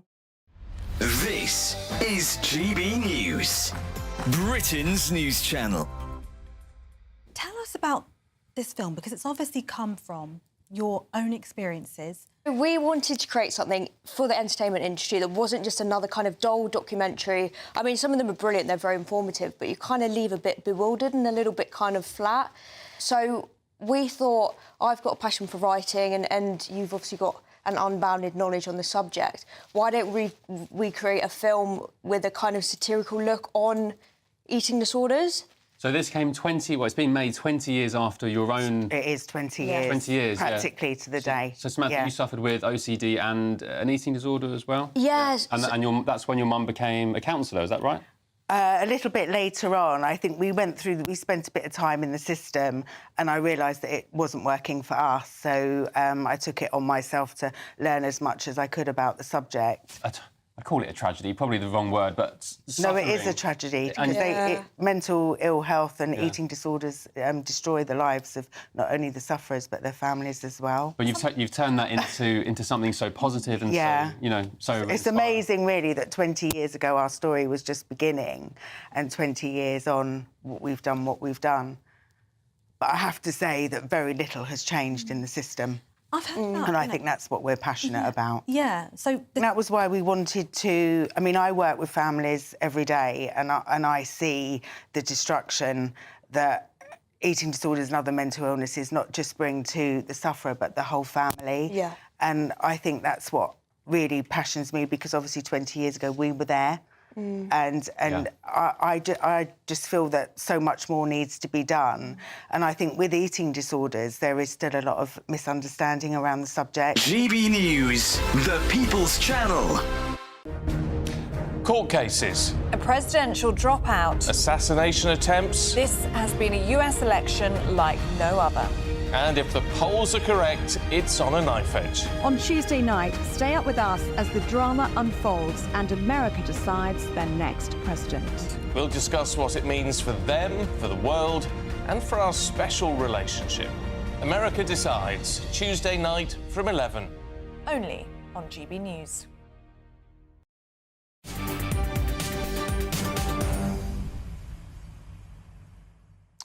Now, are you feeling thirsty? Because it is just before 10 to 6 on a Friday. I'm Martin Daubney. This is GB News, and this is a pub crawl with a mission. The former MP staffer, Jay Chan, he's a man with a plan. He's made it his quest to down a pint in every constituency in the country. Now, Jay's challenge is part of his quest. There he goes, look at that textbook. Part of his quest to protect the great British boozer, which he describes as an integral part of British life. But admits the mammoth pub crawl may take him up to 20 years. Well, joining me now is the man himself, Jay Chan, a man with a plan. Jay, welcome to the show. So you're in a great British boozer. I understand you've got a pint. Before we move on to the important business of getting that down your throat as quickly as possible, tell us what inspired your mission and tell us about your 5-pint plan to save the great British boozer. Thank you very much, Martin. I'm Jay Chan, and I'm currently doing a Better Deal for British Pub campaign by putting myself on a challenge to down a pint on all 650 constituencies. The 5-pint policy is very simple. It is number 1, fair attackers for pubs. Number 2, stop pub killing policies. Number 3, list your local pubs. Number 4, protect heritage pubs. And number 5, listen to what pubs have to say. And but in this campaign, especially, Wednesday was the budget. I want to see more. I would have wanted to see more support for pubs when it comes to the unfair 50% VAT put on pubs that are exempt for 20% VAT on pubs that are exempt for supermarkets and off sales. Therefore, I want to campaign for that to being done. I want 30% discount for pubs when it comes to alcohol duties, which will improve public health, because pubs are only accountable for about 10% of harmful drinking. Offies are accountable for the rest. On stopping pub killing policies, I want to have the government stopping the plan on raising alcohol duties, and already successful on getting the government to stop their plan to ban smoking in pub gardens, as well as other policies, including term protection for heritage buildings pending to be listed as ACVs, strengthening community right to bid, having MPs in pubs and listen to what pubs are concerns and issues they faces. As well as a very important point, which is for local authorities to give communities resources to list their local pubs so they can be legally protected. Well, Jay, you said that without even missing a word. I thought you'd been in the pub since 3 o'clock. You've got a great technique there, my old son. Now, how many pubs in are you onto your epic pub crawl? There are 650 constituencies. How many have you notched off so far? I'm currently now in the COC in the constituency next to me. I'm from Sun Coalfield, brilliant place, and now I'm in North Warwickshire, and therefore I'm at the number 39, and soon I will down my number 39 pint. OK, well, perhaps without any further ado, shall we do the business? This is number 39. Over to you. Thank you very much. Of course, I will do that. Here we go. Go on, mate. Oh, look at that. Oh, my God. Jay. Thank you. Jay, that was a work of beauty. That was something. Now, I should say, it's not particularly clever to down pints. Let's all have responsible drinking. And, of course, that's what you're saying, right? This, as well as being a great bit of fun, it is a serious point. We say all the time on GB News, it's time to save the Great British Boozer. They were hammered during COVID. They've been hammered in this budget. A penny off a pint. Hey, I tell you what, Jay, if you go around 650 pubs, you might get one free pint off the end of it, although around Westminster, they won't even do that. Indeed, and I also want to say about the budget, the drought relief is good. 1p is better than 0p. However, on the last government, we put in a 75% relief on business rate when it comes to eligible pubs and other HRI industries. This is being reduced to 40%. Some pubs may have to pay double the amount of business rate, and that is not good.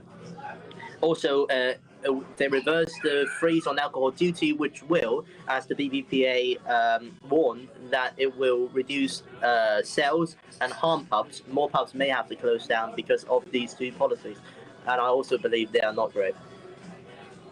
And Jay, I've just been told by our cameraman that the camera momentarily froze. We didn't get you down that pint. Can you do it again?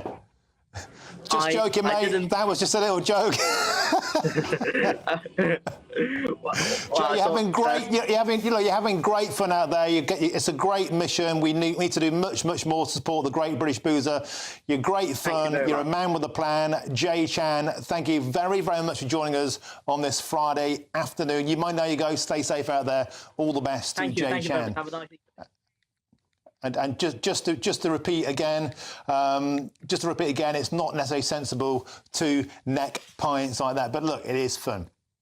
Now, have farmers been hung out to dry by Rachel Reeves? Well, that was the poll of the day. And guess what? An astonishing 99% of you say yes. 99% of GB News viewers say that farmers have been hung out to dry. Only 1 point say no. Now, I've got some time, some quick your says on that, on the topic of farming. Cliff says this: we need to get like the French over in Britain. The French don't mess about. We should do the same. Let's start spraying stuff on Parliament. Do you know, I think, look, we can never encourage that sort of thing, obviously, but we surely need to take the gloves off. Clive Bailey, a farmer I had on the show earlier, astonishingly said that farmers are actually talking right now about strikes, about stopping taking food out of the fields, putting it on shelves. Maybe that will finally make the political class wake up to the realisation that without any farmers, no farmers, there'll be no food, no farms, no food. Perhaps they'll wake up ahead of what promises to be a huge protest on November the 19th in London. Tractors going around Parliament Square here. We'll make sure we get those farmers into this studio so they can have their say. They feel they're not remotely being listened to by the political class at the moment. Let's stick up for the great British farmer. Now, don't forget, Jubes & Co. is up next. I'll be back Monday, 3 till 6 p.m. Just to remind you again about that astonishing story we had earlier of Madha Passa, the illegal immigrant, the Afghan in Britain, ferried ashore by Border Force, escorted mid-channel by the French Navy. Is that the kind of country you want to live in? I've been Martin Daubney. Thanks for your company. Have a very happy Friday. And now here's your weather, and it's Aidan McGibbon.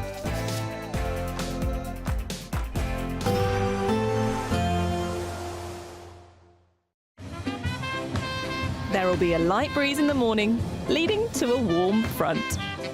Boxed heat pumps, sponsors of weather on GB News. Hello again and welcome to the latest update from the Met Office for GB News.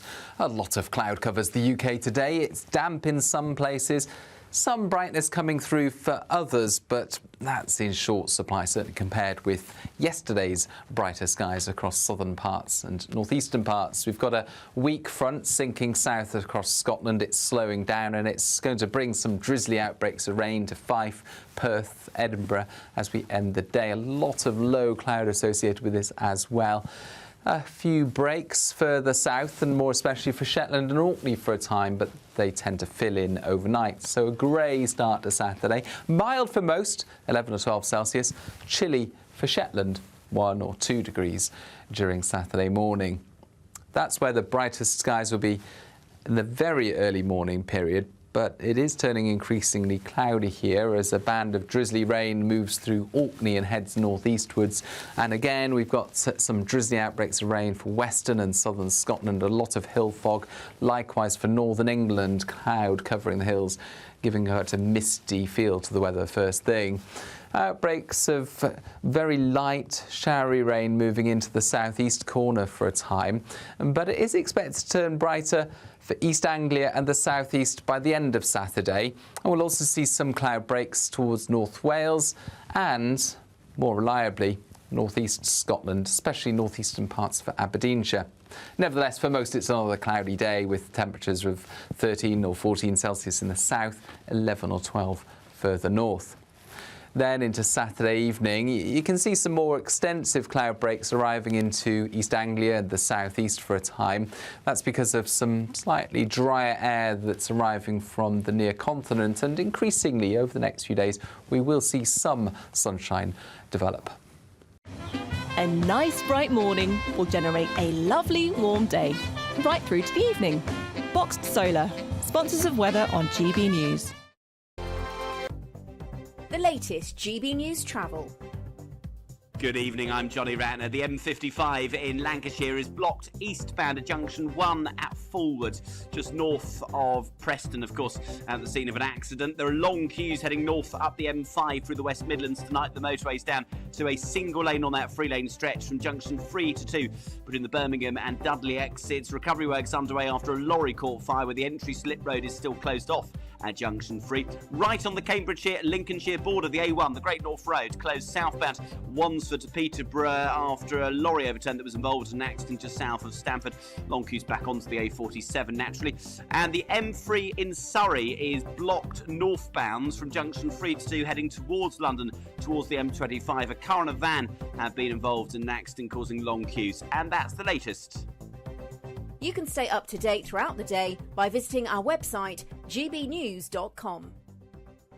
We're giving you the chance to win everything you need to celebrate the festivities. There's £20,025 in tax-free cash. There's £5,000 to spend on gifts for all the family. There's £500 to spend in your favourite supermarket. And a festively themed GB News goodie bag. We'll get it all to you in time for the big day. For your chance to win, call 0903 681 3232. Calls cost £2 plus your network access charge. Text cash to 63232. One entry costs £2 plus one standard network rate message, or text bonus to 63232. 5 entries cost £5 plus one standard network rate message. You can enter online at gbnews.com/win. Entries start from just £2, or post your name and number to GB09 PO Box 8690 Derby DE1 9TT. UK only. Entrance must be 18 or over. Lines close at 6 p.m. on the 22nd of November. Please check the closing time if listening or watching on demand. Good luck. Join me, Nana Akwe, for an informative, interactive news programme with a difference. It's fun. No, he didn't say that, though. I'm so surprised. I think there's an element of truth to that. Join me from 3 p.m. every weekend, only on GB News.